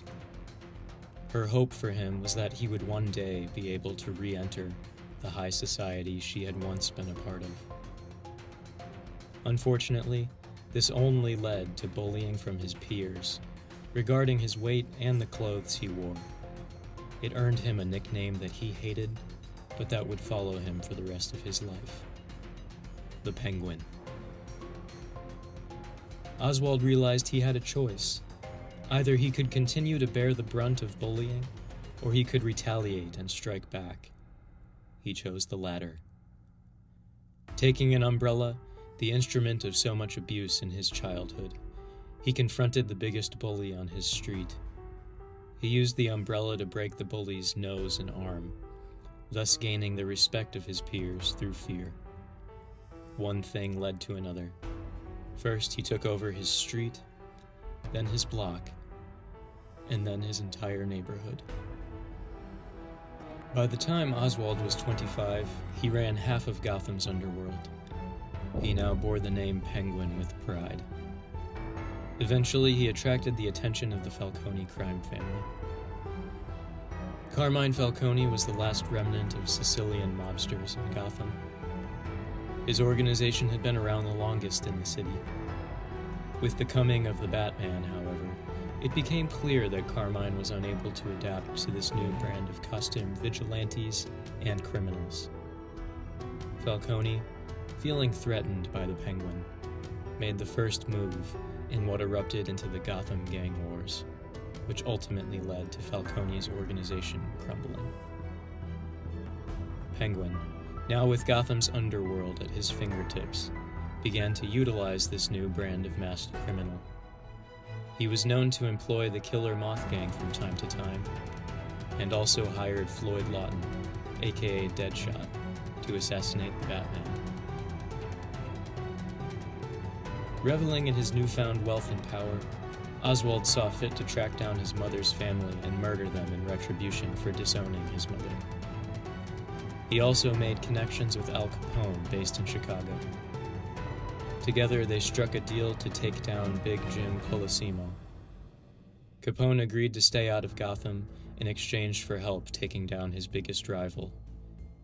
Oswald agreed, enjoying his uncontested reign over Gotham City. Over the years, Oswald created a network of illegal speakeasies and booze runners. The most popular legitimate front for his illegitimate business was the Iceberg Lounge. This nightclub brought in all sorts of people from middle class and high society. It was considered a mark of wealth to be seen at Oswald's club. Umbrellas remained a trademark of his personal brand. He had craftsmen customize them to suit a whole number of purposes, ranging from guns to knives to disguised billy clubs. The object of his childhood fear would become the fear of others. All of these ventures made him one of the richest men in America, with even the Batman struggling to keep him locked up. It took the team of Lucius Fox and Barbara Gordon, aka Oracle, to take him down. They tracked down Oswald's accountant, Noah Cutler. Using the information obtained from Cutler's arrest, they determined that Oswald had not declared or paid any income tax in over 10 years.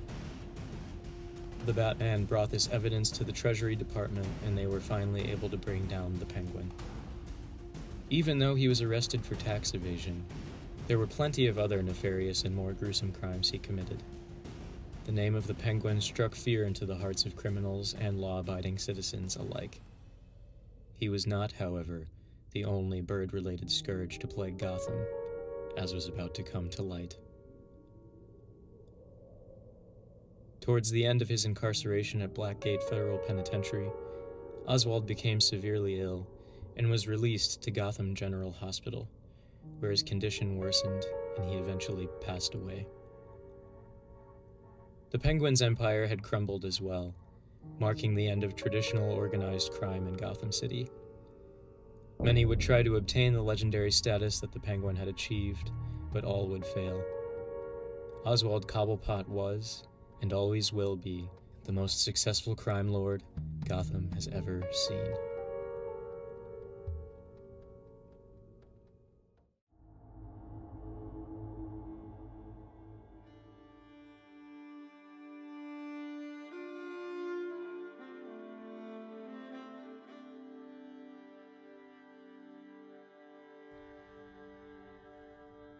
Pamela Lillian Isley was born to a wealthy, progressive family. Her mother was from France, having met Pamela's father in America. Early on, education was one of the family's top priorities. Pamela's mother challenged her to think outside the norms of everyday society, whether in regards to traditional marriage, education, or being a woman in 1920s America. This led to a very strict educational regimen for Pamela, as well as extensive household rules. From a young age, Pamela felt very small next to the high expectations of her parents. Pamela discovered and became fascinated with plants and botany. The plants were her refuge if life ever became overwhelming. Once she reached young adulthood, she went to Gotham University to study botany, staying true to her family's progressive nature. She was top of her class, and it became evident that Pamela was extremely intelligent. She completely absorbed everything she learned about botany and plant life. Because of this, she was set to be one of the first women in a field that most other women could only dream of being in. Pamela truly only cared for her studies, but she was quite beautiful. Many boys in her classes vied for her affections, but she cared little for any of their advances. The young woman had been denied her own desires for so long by her parents. Eventually, however, her love for her studies became fixated upon her professor, a married man. She found him very attractive, but it wasn't until the professor began to notice her attraction to him that the two began an affair. Pamela's professor took advantage of her attraction to him, making illustrious promises to her. He promised he would leave his wife and family for her. He even promised to help her gain prestige in her future career. Pamela was so enamored by these promises that she couldn't see the emptiness behind them. Eventually, word got out about their affair. Panicking, Pamela's professor cut off their relationship, returning to his family. Pamela was expelled from Gotham University, crushing her dreams of becoming a full-fledged botanist. Her family, upon learning of her escapades, also cut her off, leaving her without any money. Pamela was heartbroken. She felt lied to, used, and alone. She promised herself that she would never be taken advantage of again, and that she would never allow herself to be the victim of the story. Realizing that she was without money and resources, she began to form a plan. Long had she spurned the advances of boys in her classes, but she would utilize the beauty she had been born with. Pamela would meet with and form romantic entanglements with young socialite men, using her charm to gain gifts and money from them. The way she would pick her targets was with the help of women who had been used and cast aside, just like she had. The men she targeted were self-centered, misogynistic, and had left a trail of destruction in their wake, ruining the lives of these disenfranchised women. She also targeted other men who used their positions of power to take advantage of the working class. This worked to an extent, but she soon began to realize that when these men became too attached, it jarringly reminded her of her professor. She couldn't stand it, and realized she needed a way to break off these relationships when they had reached the limit of their usefulness. Finding use in her knowledge of botany, Pamela experimented with plants she had acquired over the years, and discovered new toxins and poisons could be derived from them, having different effects. Some could paralyze, and some proved lethal. She tended toward the latter. Pamela laced these poisons into her perfume and lipstick. She also developed antidotes for her own use in order to build up a resistance to the toxins she developed. Now, when a relationship had reached its end, she would bestow the kiss of death upon the men who had unwittingly given her their hearts. Police were baffled by the strange string of deaths. They had difficulty locating any common threads other than the fact that these men were all wealthy and allegedly corrupt. The fact that these men were so enamored with her ended up helping the police. One of her victims was found clutching a framed photograph of her, even as he lay dying. This helped the police to determine their first and most likely suspect. The local newspapers had a field day with Pamela, giving her the moniker Poison Ivy, due to her beauty and the nature of the killings. Poison Ivy's base of operations was a hole-in-the-wall, decommissioned flower shop in the Bowery called Baudelaire's. Here she could cultivate her plants and remain undetected. The building had been abandoned for years and would remain so, making a perfect hideaway. Even after the discoveries made by police, she still managed to stay undetected for quite a while. Ivy became very good at covering her tracks, and the police never knew which socialite men would be her next victim. One of the, quote, golden goose, unquote, prospects she had her eyes set on was Bruce Wayne, Gotham's prince, but she never managed to find good opportunities to get close to the millionaire. Although she managed to stay one step ahead of the police, Ivy eventually found herself in over her head. Once the Batman and the Batgirl became involved in the investigation, they soon found the commonality in the plants the toxins were being derived from. The trail led back to Baudelaire's, where Ivy had been hiding. She was apprehended by the masked vigilantes and turned over to the GCPD. Ivy's trial ended with her being declared clinically insane and suffering from hysteria, as was often the verdict for women who had deviated from, quote, societal norms, unquote. She was sentenced to Arkham Asylum for rehabilitation. It was here that she met a young woman, a custodian named Harleen Quinzel. The two struck up casual conversations from time to time, finding some commonalities. In spite of their amicable acquaintance, Ivy watched over the months as Harleen came to visit less and less, becoming more enamored with the Clown Prince of Crime. Ivy thought it a monumental waste. Harleen seemed nice, and it was well known by most that Joker was manipulative. She watched Harley spiral to the point of freeing the Joker and becoming a criminal herself. In the confusion of their breakout, Poison Ivy also escaped. She had gotten her hands on plants from Arkham's garden yard, and she used it to poison her guard and steal his keys. While the rest of Arkham's staff was distracted by the Joker and Harley, Ivy made a break for it, escaping into the woodlands surrounding the asylum. After her escape, Ivy managed to track down Harley. Joker and Harley had gone on a cross-country crime spree after their escape, but eventually they returned to Gotham. Ivy sent Harley correspondence, and the two remained in touch. After another of the Joker's incarcerations, Harley was distraught, and the two met up, going on a brief crime spree of their own. They called it a girls' night out, and robbed numerous convenience stores. Ivy's encouragement and friendship to Harley was one of the reasons that Harley Quinn was eventually able to leave the Joker and their toxic relationship, setting out on her own. It was determined that Harley and Ivy may even have been romantically involved, due to some of the correspondence between the two of them. It would have been a secret romance due to the injustices and prejudices faced by lesbian and gay couples in the 1920s. No one can say with absolute certainty what became of Poison Ivy. She managed to evade police, falling completely off their radar. By the end of her criminal career, she had become a master at covering her tracks, and her murders had died down. Some reports of murders similar to her MO appeared out of Europe, and it is speculated that she may have moved to France to live out her days, in her mother's homeland. Poison Ivy's crimes were a wake-up call for the wealthy men of Gotham. While her methods had been extreme, and the ends did not justify the means, Ivy's pain had been real.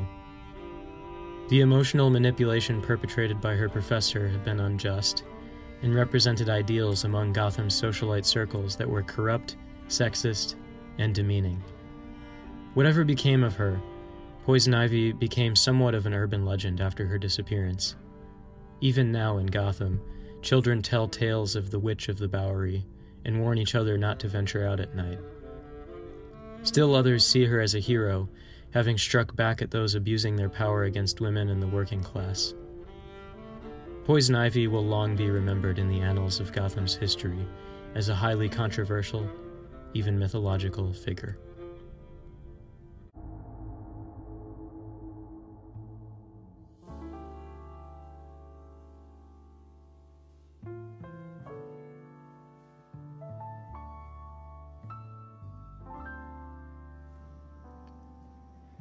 Gotham's law enforcement saw a new era of justice in the 1920s.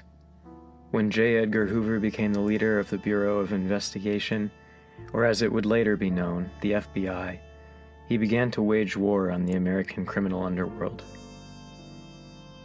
His career saw the arrests of John Dillinger, Babyface Nelson, and many others, but he could never pin down the criminals in Gotham City.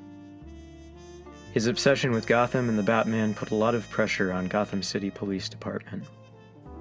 The BOI's case file on the Batman always seemed to be empty, mocking them with its minuscule information.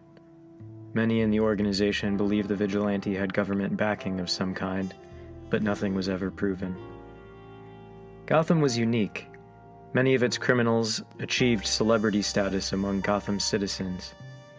In addition, William Randolph Hearst's news empire ran daily coverage on violent crime in America, shocking and titillating many listeners. A fair share of Gotham's criminals were dubbed supervillains and became household names. The Batman's battles with his rogues gallery made them seem almost like the highly popular radio plays of the time. Gotham also saw an influx of immigration, as well as Americans relocating from the southern states. Gotham culture became a mixture of many different cultures, as was often the case in America. This sudden influx caused numerous problems for the GCPD, such as understaffing issues and rampant petty crimes going unpunished. It also gave rise to many white nationalist secret societies in Gotham. Well before the Bat appeared in Gotham, a young rookie joined the Gotham City Police Department. The youngest child of Irish immigrants, James Gordon was the only one of his brothers to survive the Great War.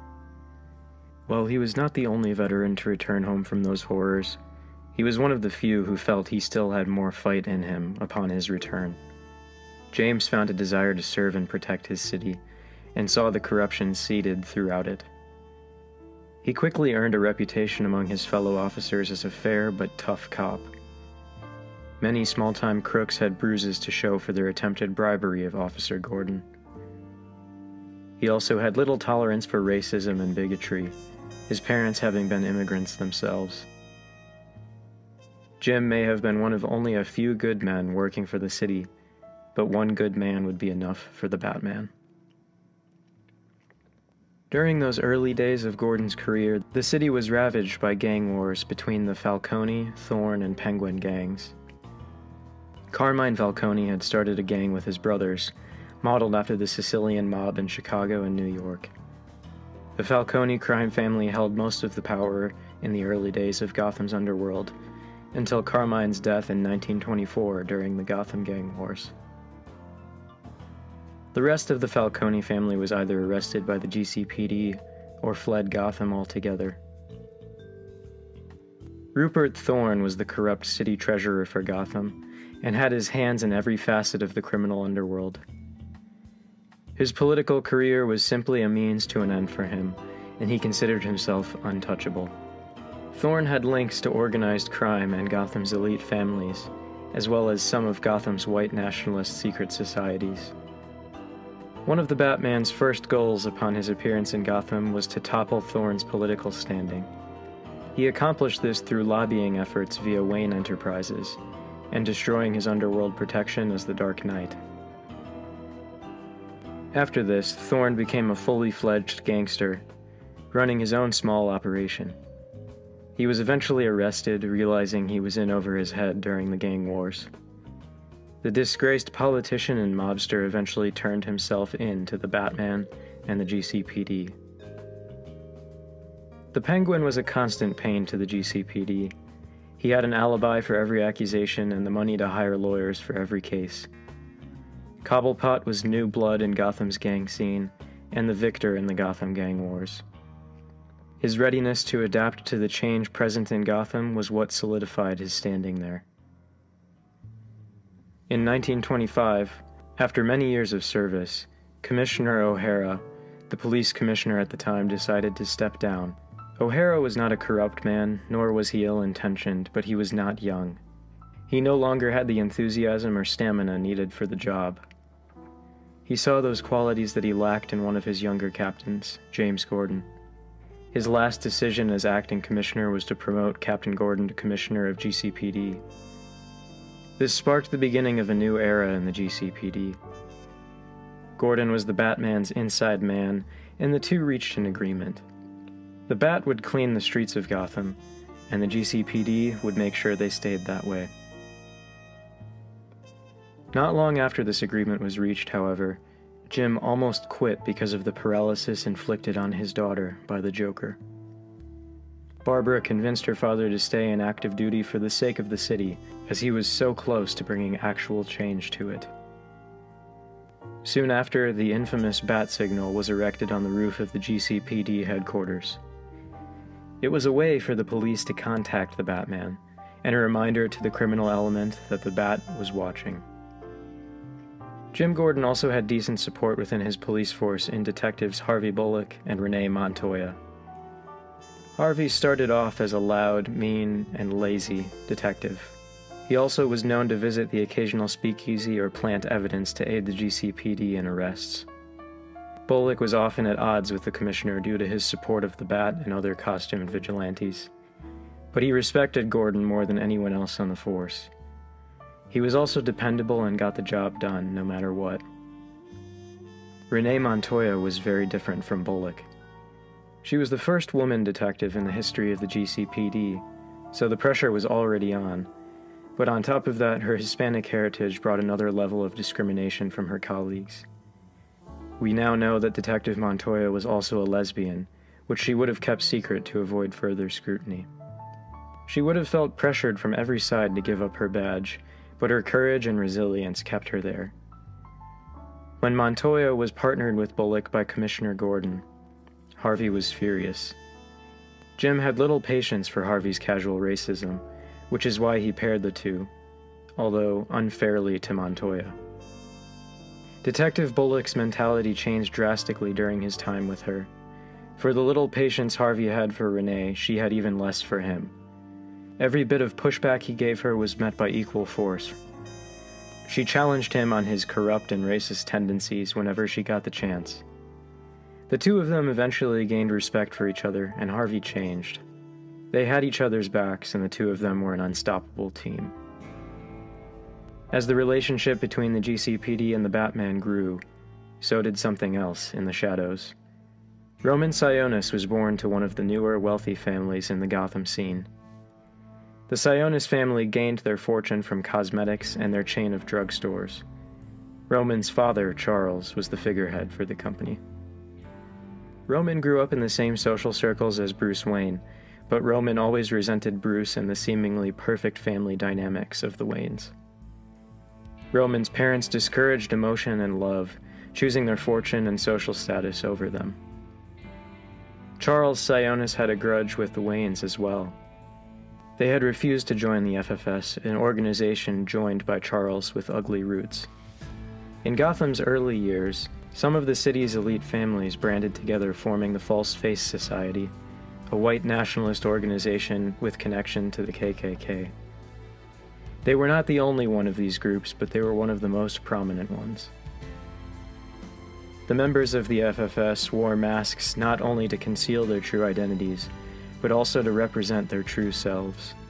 Their philosophy was that the masks they wore were symbolic of the masks common citizens wear in society, hiding their true selves beneath false smiles and niceties. By the time Charles had joined, however, their numbers and finances were dwindling. The FFS eventually became less and less active over the years.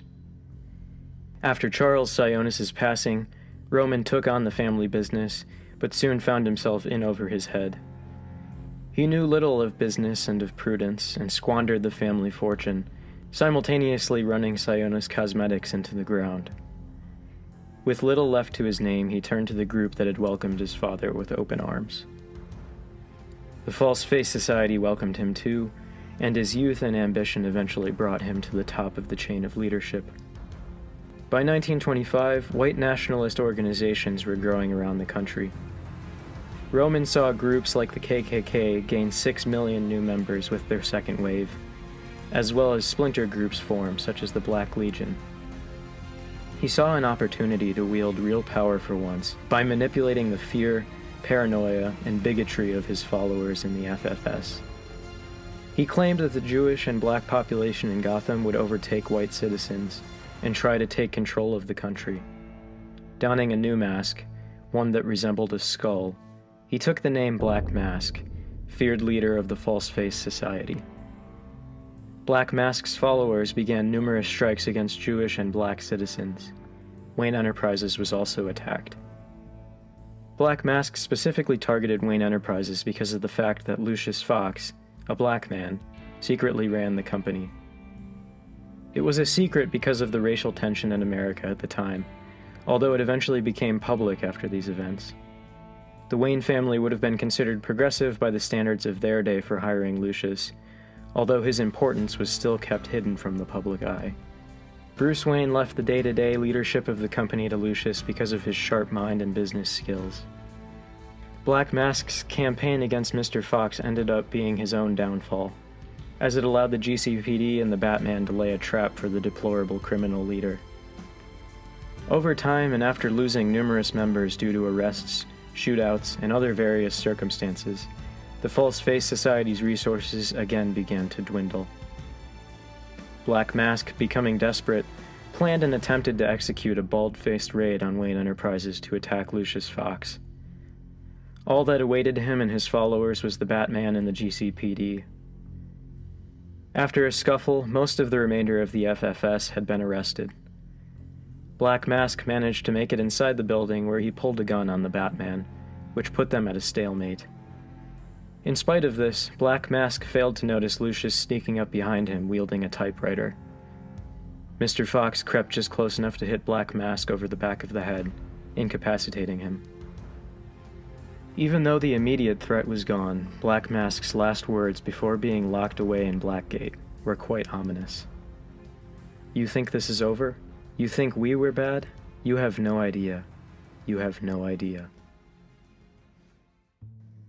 This arrest kicked off Commissioner Gordon's career, cementing him in the public view as a trustworthy force for good. It was also the spark that ignited the police's full support for the Batman's crusade, for better or for worse. It seemed that Gotham's crime rate was going to see a substantial decrease, but as it turned out, this was just the beginning. Darker days were yet to come, and Gotham had only seen a few of the terrors that the world had to offer.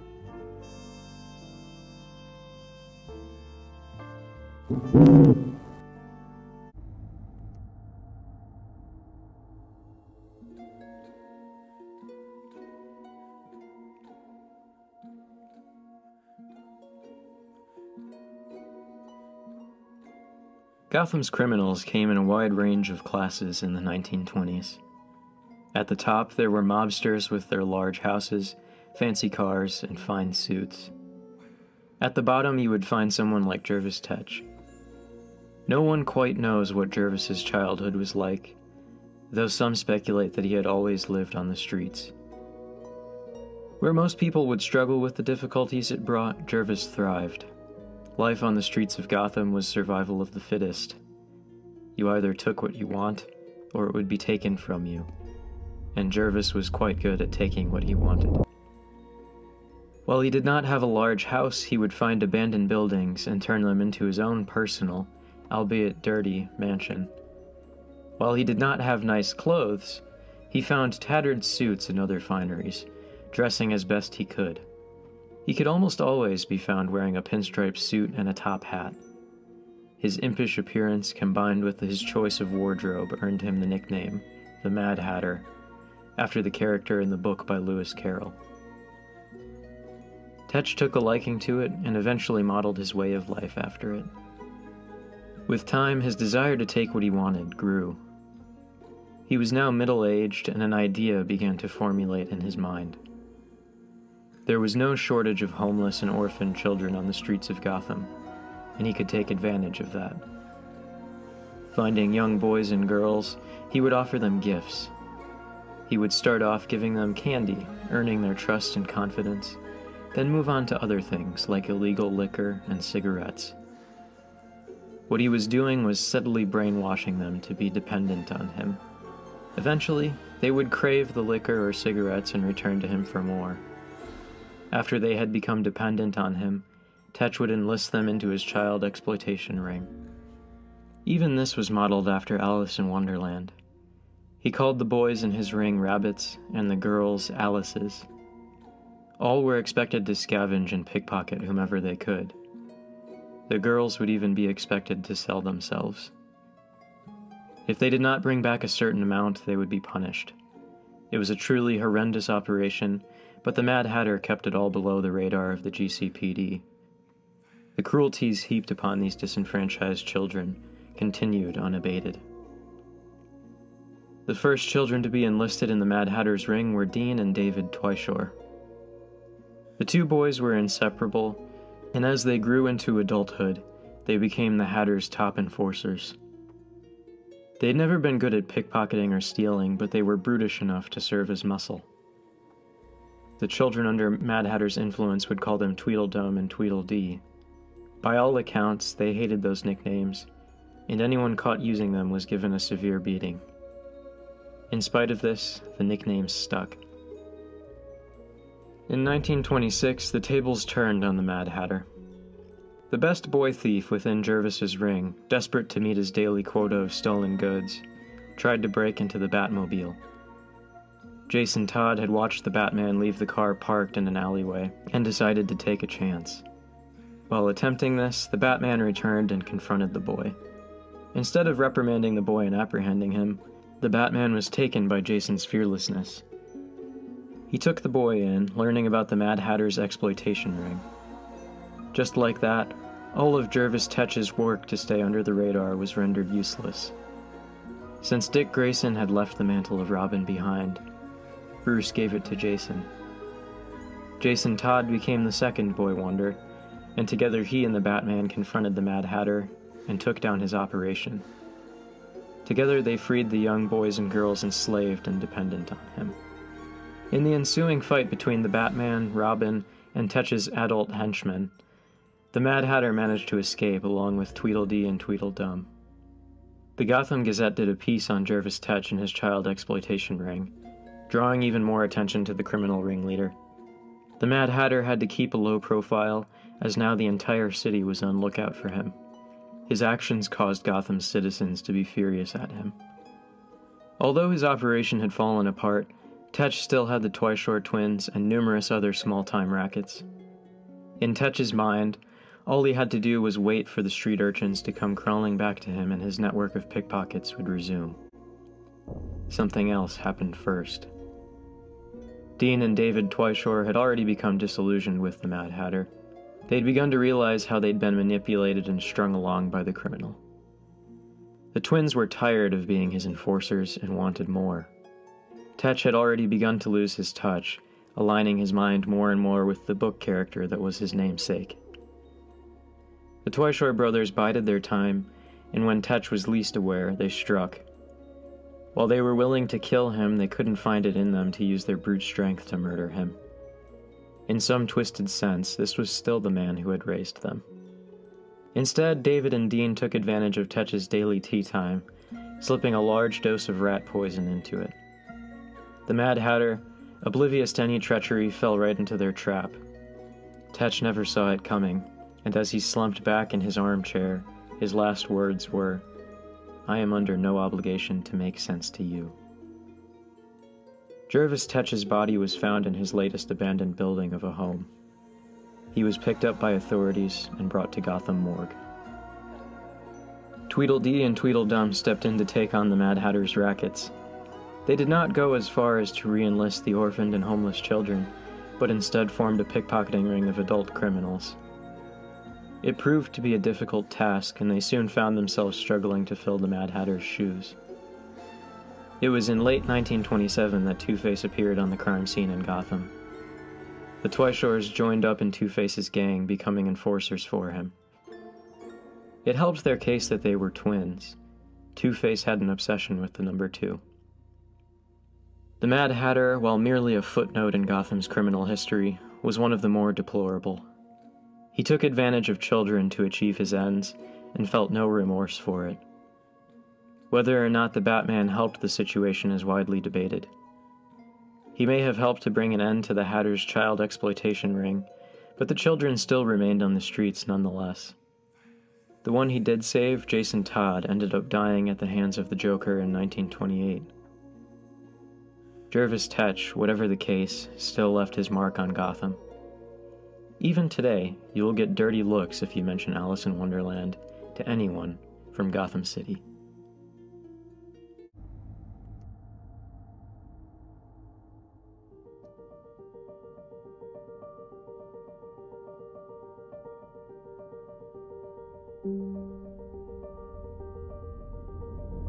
The Batman, a figure of controversy and a hero to some.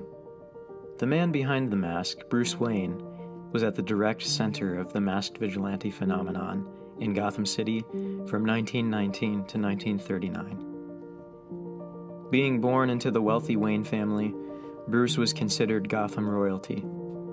His family had been one of the founding ones in Gotham's earliest days. The Waynes also contributed majorly in Gotham's economic structure.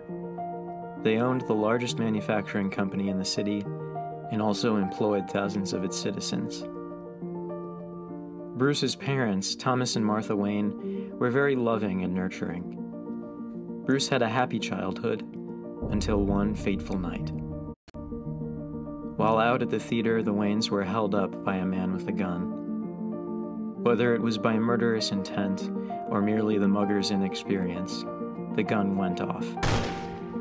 Bruce was the only survivor of the attack and was found crying next to his parents' lifeless bodies. It was the last time Bruce allowed himself to cry. The last time he would be helpless.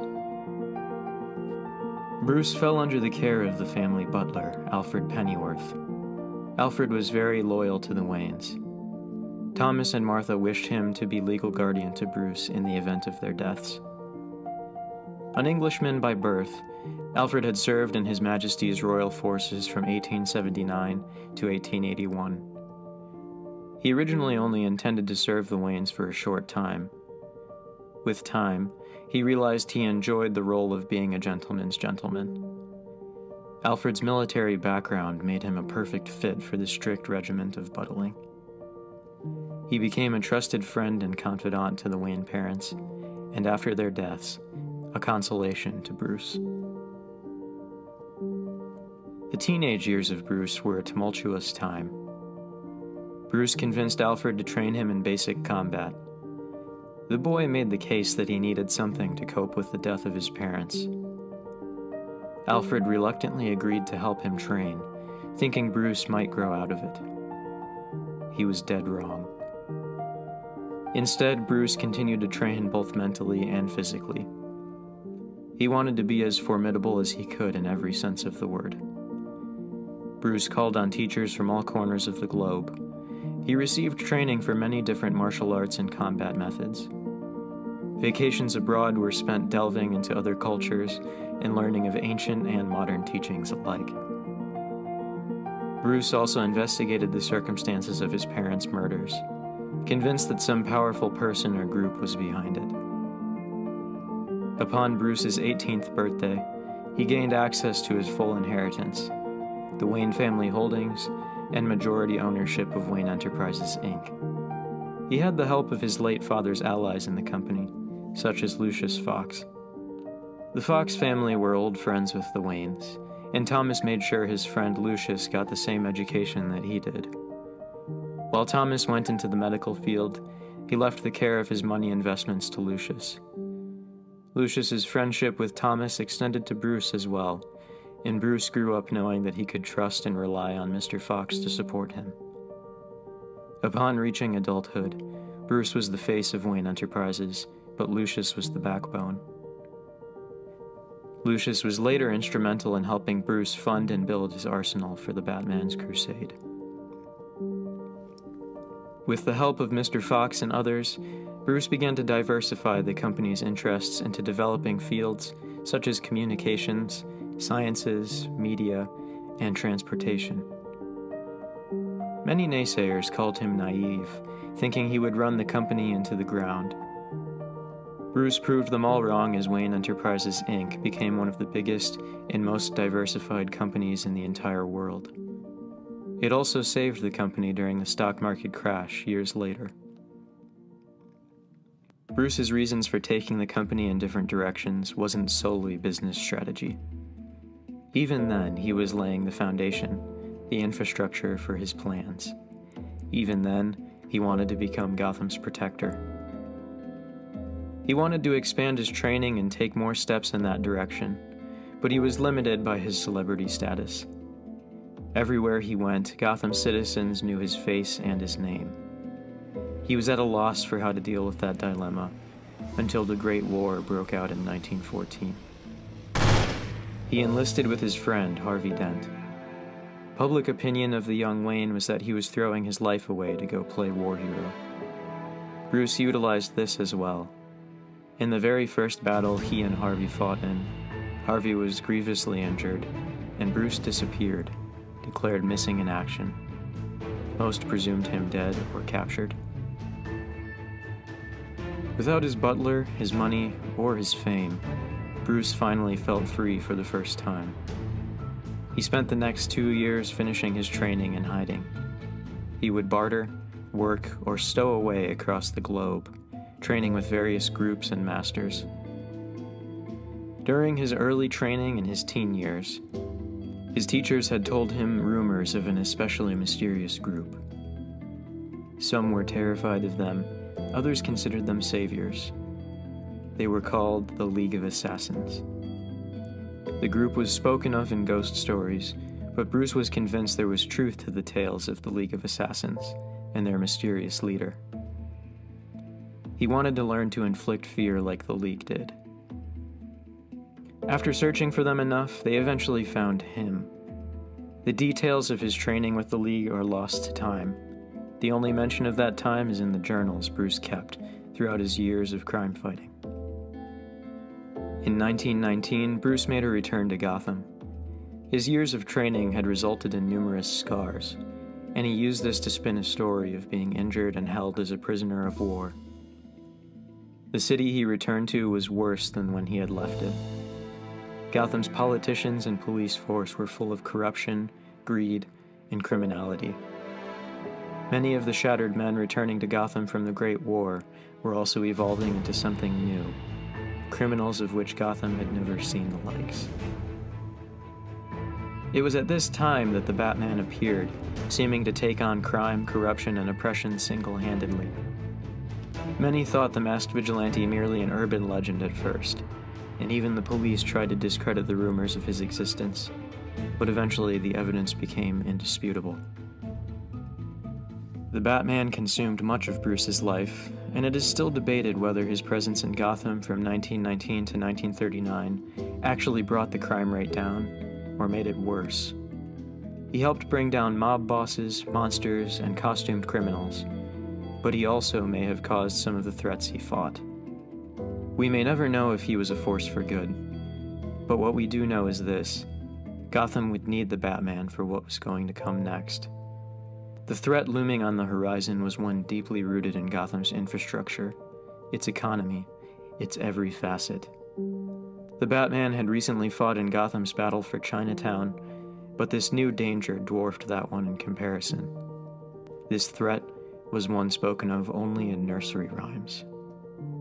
Beware the court of owls that watches all the time, ruling from their shadowed perch behind granite and lime. They watch you at your hearth, they watch you in your bed. Speak not a word of them, or the talon will strike you dead.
Gotham City had already seen much craziness by the time 1933 arrived.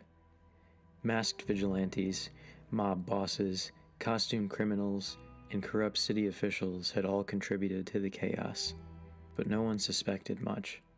In the minds of its citizens, Gotham had always been this way, and Gotham would always be this way. In the early days of Gotham, namely 1865 to 1866, some wealthy slave owners in the Confederate U.S.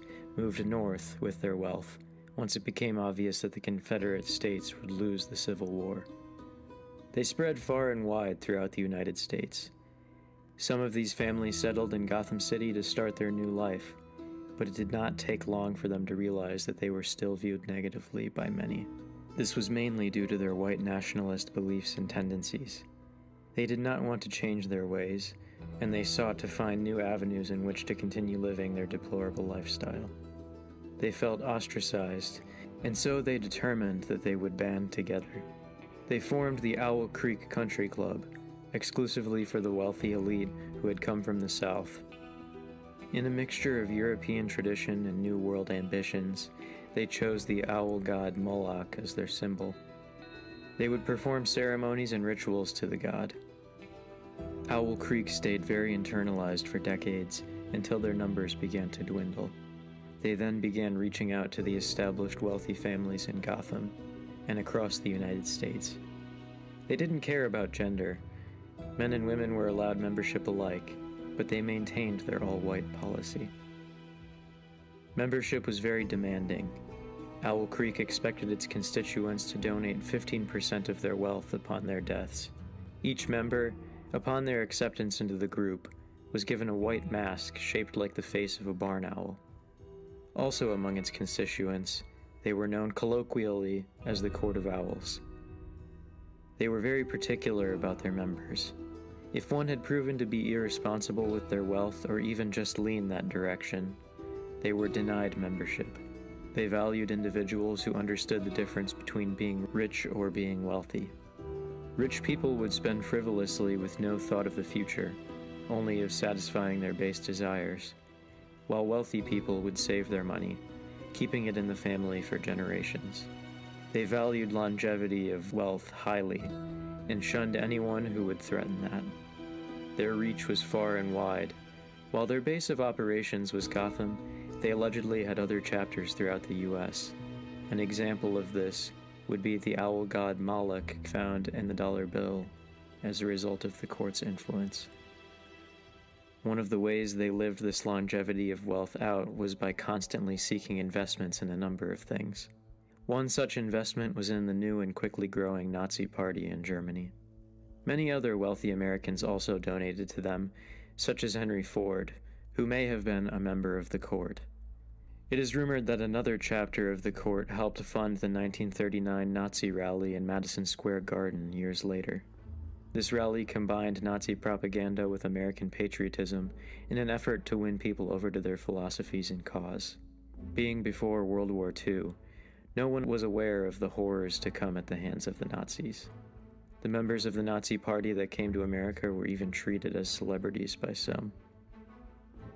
Charles Sionis was one of Owl Creek's denied prospects. He'd known of the court's existence for years, but he failed to meet their criteria. He was much too frivolous for their tastes. Charles was instead forced to join the False Face Society, one of the less zealous white nationalist societies at the time. The members of the FFS were old and tired, while Owl Creek constantly brought in new blood. The FFS was the poor man's Owl Creek Country Club. Charles had a real issue with jealousy towards one man in particular, Thomas Wayne. The elder Sionis was forced to watch in resentment as Thomas was offered membership to Owl Creek, but turned it down in disgust. Thomas Wayne was a man of principle, and he would not allow himself to be associated with white nationalism and supremacy. Charles, seeing this, unsuccessfully tried to offer Thomas a position in the FFS, but with the same outcome. Thomas and Martha Wayne shunned anyone who even had an inkling of involvement with either group. They shielded their son, Bruce, from it as much as they could. Thomas had grown up with, gone to school with, and worked with his close friend, Lucius Fox, so the concept of white nationalism was abhorrent to him. He didn't want those ideals seeping into his son's life, poisoning his mind. This worked, and Bruce grew up completely unaware of the existence of the Owl Creek Country Club. With Charles Sionis' passing, his son Roman soon joined the FFS, scornful of the Court of Owls. When he eventually became the leader of the FFS, he created his new persona, Black Mask, and fashioned his cowl after the masks given to each member of the country club. His mask was molded in the likeness of a raven after Edgar Allan Poe's poem, and also like a distorted version of the court's masks. This was intended as a proverbial "fuck you" to the members of Owl Creek. Not that it affected them much. They barely gave Black Mask and the FFS any thought at all. As Owl Creek grew and evolved, so did their plans and ambitions. The leaders of the club realized that with all their power and resources, they had opportunities to influence the city officials, politics, and infrastructure of the city. They took it upon themselves as a calling to guide the history of Gotham, to control its every facet. These leaders of the court were considered the elite of the elite within their club, and their decisions influenced much of the group's goals and activity. The court purchased a lot of land, and even some islands, digging their claws deep into Gotham and the surrounding area. They instigated numerous new regulations for the members of Owl Creek. Members were now expected to make each meeting a priority, drop all pretenses of responsibility outside the group, and take part in the strange and arcane rituals practiced by its very first members. This last requirement was a dark reflection of the original practices of Owl Creek. The court now drilled into them the belief in the owl god Moloch, and mandated that ceremonies and ritual sacrifices to the owl god were mandatory. The sacrifices were usually only effigies made to look like specific individuals, but the ill intent towards those individuals was still present. If one of their members decided they wanted no part of it, a Talon would soon come for them. One of the most horrendous and deplorable practices of the Court of Owls was its process for creating and training Talons. Talons were the foot soldiers and muscle for the court. They carried out thefts, assassinations, and general dirty work for Owl Creek. Armed to the teeth and well-versed in stealth, they were ruthlessly efficient. They would leave no trace, and often police and newspapers would chalk it up to the random violence that Gotham was used to. All the same, rumors circulated through Gotham of a shadow society influencing the city's workings. This is where the nursery rhyme found its origin. Beware the Court of Owls that watches all the time, ruling from their shadowed perch behind granite and lime. They watch you at your hearth, they watch you in your bed. Speak not a word of them, or the Talon will strike you dead. The creation of these Talons was degrading. The court would press gang black men into indentured servitude, brainwash them, and turn them into weapons. If the members of the club were to be the Court of Owls, they would need Talons to execute their will. During the daytime, these brainwashed men were groundskeepers at the Owl Creek Country Club, but under cover of night, they would carry out the missions mandated to them by the court. The horrors reaped upon them in the brainwashing process would break most men, but the Talons had no say in the matter. Even though slavery had been abolished after the Civil War, no other word could be used to describe what the court put these men through. They received daily beatings and verbal abuse, constantly being reminded they were not free to leave. They were told that they were property of the court now and always. It took a toll on the minds of the black men subjugated to the court, although it would eventually come back to bite them. The Court of Owls was allegedly responsible for numerous mishaps throughout the 19th and 20th centuries, in Gotham and across the United States, according to their ledgers and accounts of business. Some purported victims of their ire were Basil Carlo, Kirk Langstrom, and Victor Fries. They were also purportedly involved in other disasters, such as the Great Molasses Flood in Boston circa 1919, and the sinking of the SS Lady Elgin in Chicago in 1860. It's even rumored that the court may have been involved, if not responsible, for the stock market crash of 1929. It may have been an effort on their part to consolidate power. The court has many other disasters across the United States listed in their accounts, though how many are credible is unknown. It shows that their influence was quite widespread, even if the main hub of their activity was Gotham. They seem to have had multiple chapters with many members, some of them quite famous. It is rumored that Buster Keaton, the movie actor, may have been a member. He may have lost his desire to be a part of the atrocities they were committing, which could have resulted in the fading of his career until 1949. The court considered itself the ultimate authority in Gotham, and this is why the appearance of the Batman in 1919 infuriated them. They had been previously uncontested in their business until the Bat began to unknowingly dismantle the system they had spent decades building. They had successfully made Gotham dependent on them without the city even realizing it. The Batman represented a threat to them, and they began to see the city become more independent, more free of their grasp. The court dreaded the loss of power that seemed to be on the horizon, and so they deemed it necessary to hatch a new plan. This plan would allow them to wipe the slate clean and start fresh, while regaining control of Gotham. The Batman, mostly unaware of their existence, was about to face one of the biggest challenges of his crime-fighting career. He would be helpless to stop some of the bloodshed, but the city would need him for what was coming. The Batman would need all of his training and all of his wits to overcome the Court of Owls.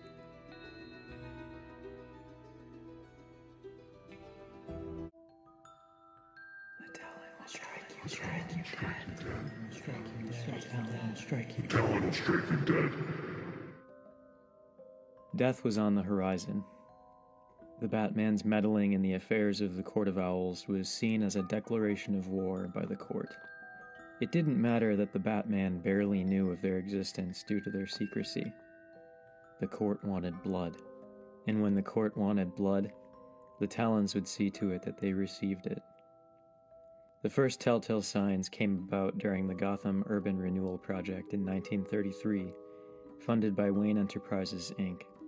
It was personally overseen by Bruce Wayne and Lucius Fox, and was inspired by the construction of Central Park in New York, as well as the Renewal Project in Chicago in 1909. Its goal was to provide secure and affordable housing to Gotham citizens in the quickly growing city. Bruce's hope for the project was that it would help lower the crime rates by decreasing the desperation many citizens faced daily. This was the final straw for the Court of Owls. They had already lost the support of some of their politicians in Gotham's infrastructure, and now they were facing the prospect of losing the candid reliance of the people. They devised a plan to remain in control. Because they were losing their grip on most aspects of the city's infrastructure, other than economically, a list of names was established. It was a list of city officials. Mayor Haiti, Commissioner James Gordon, Professor Hugo Strange, and many more were on the list, including Bruce Wayne. It laid out who influenced each aspect of Gotham's day-to-day governance. This list was a hit list for the court to provide its Talons with their targets. During a quiet evening after a busy day of fundraising, Bruce Wayne was at home. He was caught unawares when an armed assassin broke into Wayne Manor and attacked him. Bruce managed to evade the attacker, and police soon arrived at the scene. Before the assassin escaped, he proclaimed to Bruce that the Court of Owls had sentenced him to die. The assassin made his getaway, and police gave chase, but the trail went cold, and no one could find any new leads. The police merely laughed when Bruce mentioned what the assassin had said about the court. They were a fairy tale, a ghost story to scare children into behaving. Unconvinced, Bruce hearkened back to his investigations into shadow societies as a child. He'd wanted to find some reason, any reason behind his parents' murder. He'd suspected that the court might have been responsible, but had never found any proof. This new attack brought all of his suspicions flooding back. Soon after, he met one Silver St. Cloud. She had recently appeared in the Gotham socialite scene, claiming to have come from upstate. Silver was interested in the Gotham Urban Renewal Project, and she told Bruce that the attempt on his life grabbed her attention. If someone wanted him dead, he must be doing something right, she reasoned to him. Bruce agreed to bring her on board, never one to turn down another socialite's generosity. If it meant the betterment of the city, he was for it. This partnership soon blossomed into a romance. Bruce was enamored with Silver. What Bruce didn't know was that Silver St. Cloud had a deadly secret. She had been born in a nunnery. Her teenage mother had died giving birth to her. The infant was brought to the local orphanage. She spent most of her early years there until running away at the age of 13. The next few years were a struggle for survival. The girl lived meal to meal, scrounging what she could from the streets. Upon reaching 17, she finally found employment. It was an entry-level job cleaning at the Owl Creek Country Club. Here she witnessed how the upper class lived, and found herself envying it. As a housekeeper, she had access to most of the rooms at the Owl Creek facility. She also picked up bits and pieces of information overheard from the members of the club, but she wanted more than the hand that life had dealt her. The young woman took note of the numerous functions that the members of Owl Creek held. For the next 18 months, she saved every cent she made as a housekeeper, in the meantime reinventing herself as a wealthy heiress. The young woman who came through the door to the annual ball at Owl Creek was completely transformed. Gone was the housekeeper that everyone ignored. In her place was someone new, someone beautiful, someone formidable. Silver St. Cloud. It was a huge gamble to show up uninvited to the ball, but it paid off. Even though she had spent so much time cleaning up after the members of Owl Creek, none of them recognized her. Silver's confidence and transformation made that much of an impact on them. She spent the remainder of the evening making acquaintances, and no one questioned her. After that night, she was treated as any other member of the Owl Creek Country Club. Silver St. Cloud used the information she had gleaned in her time working there to move up in the ranks, discovering the true face of the club, the Court of Owls. Bruce was none the wiser for these truths about Silver. There was no way Bruce could know that she was now one of the highest-ranking members of the court. This would all soon come to light. The police continued to look into the mystery assassin who had attacked Wayne, but their search was fruitless. Then the deaths began. They were scattered throughout many days and weeks. A city councilor found in a dumpster, the new city treasurer found in Gotham River. Over time, a pattern began to emerge. But while the police suspected foul play, they had no evidence to support it. What they did have was the Batman. Following the pattern of city officials, the Batman and his team staked out the residences of the most likely targets. Their waiting finally gave them a lead. While staking out Commissioner James Gordon's home, the Batman saw a shadowy figure arrive, knife in hand. He confronted the figure and engaged in combat.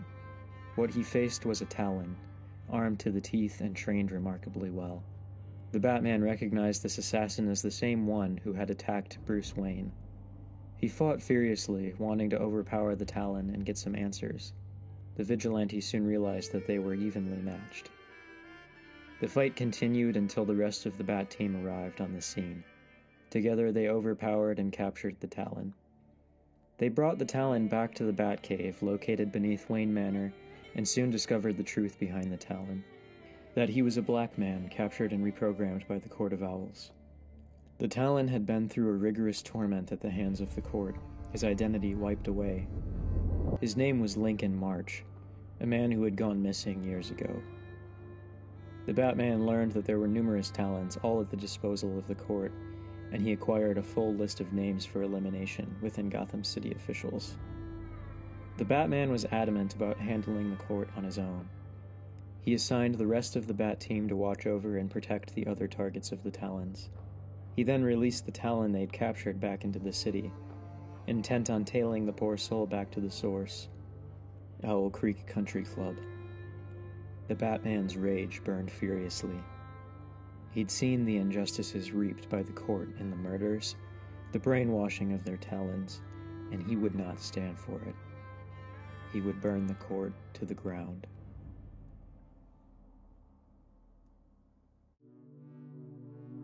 The storm that had been brewing was finally starting to break. All of the centuries of careful planning and secrecy within the Court of Owls was ending. The Batman was coming to tear it all down. As he tailed the Talon that was leading him to the Owl Creek Country Club, we can only speculate what the masked vigilante was thinking. Did he feel betrayed by the city he thought he knew? Did he feel responsible for the damages done? For not knowing the court existed? Or did he just feel rage at the horrors they had wreaked upon Gotham? While the court may not have been able to predict the Batman's incursion into their base of operations, they were not incapable of defending themselves. When their Talon came and informed them that the Dark Knight would soon arrive, they prepared a trap for him. The Batman was wholly unprepared for what was to come.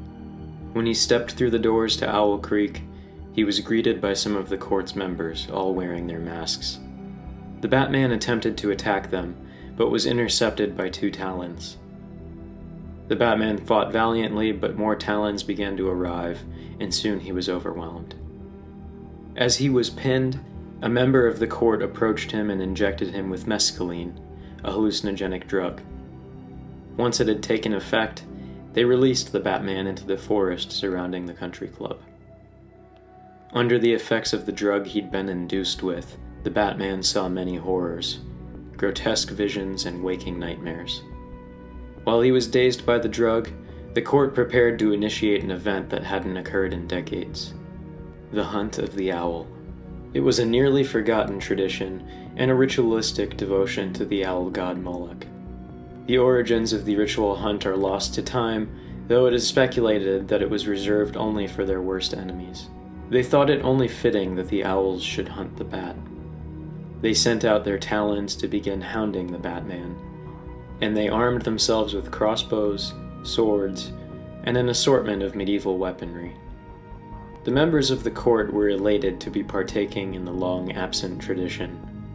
There was one among their numbers who was not, however. Silver St. Cloud, now a high-ranking member of the court, still wanted revenge against the members of the court. Their ill treatment of her during her time as a housekeeper was not forgiven by the fact that she was now a commanding member. Silver saw an opportunity with the Batman's arrival. She would finally have a chance to help bring it all down. Bruce was in a hell of his mind's own making. He hallucinated his parents still alive, only to be murdered in front of him by a Talon.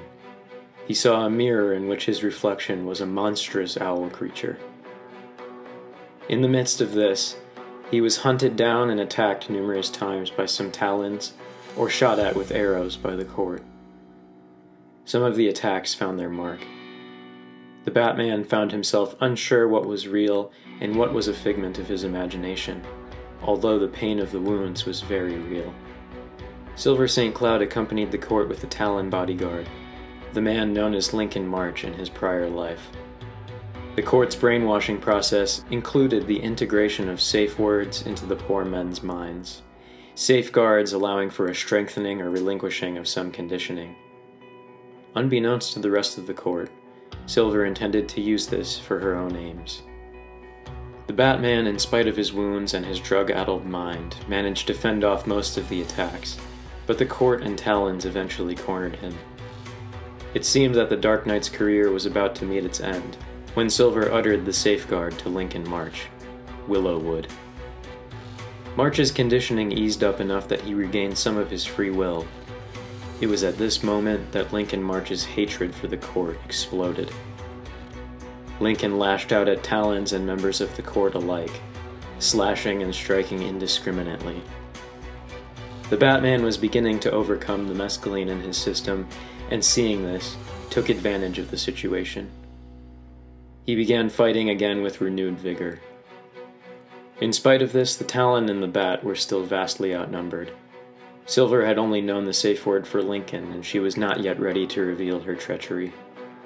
The Batman and the Talon fought fiercely, but it wasn't until the timely arrival of the Bat Team that the tide of the battle began to turn.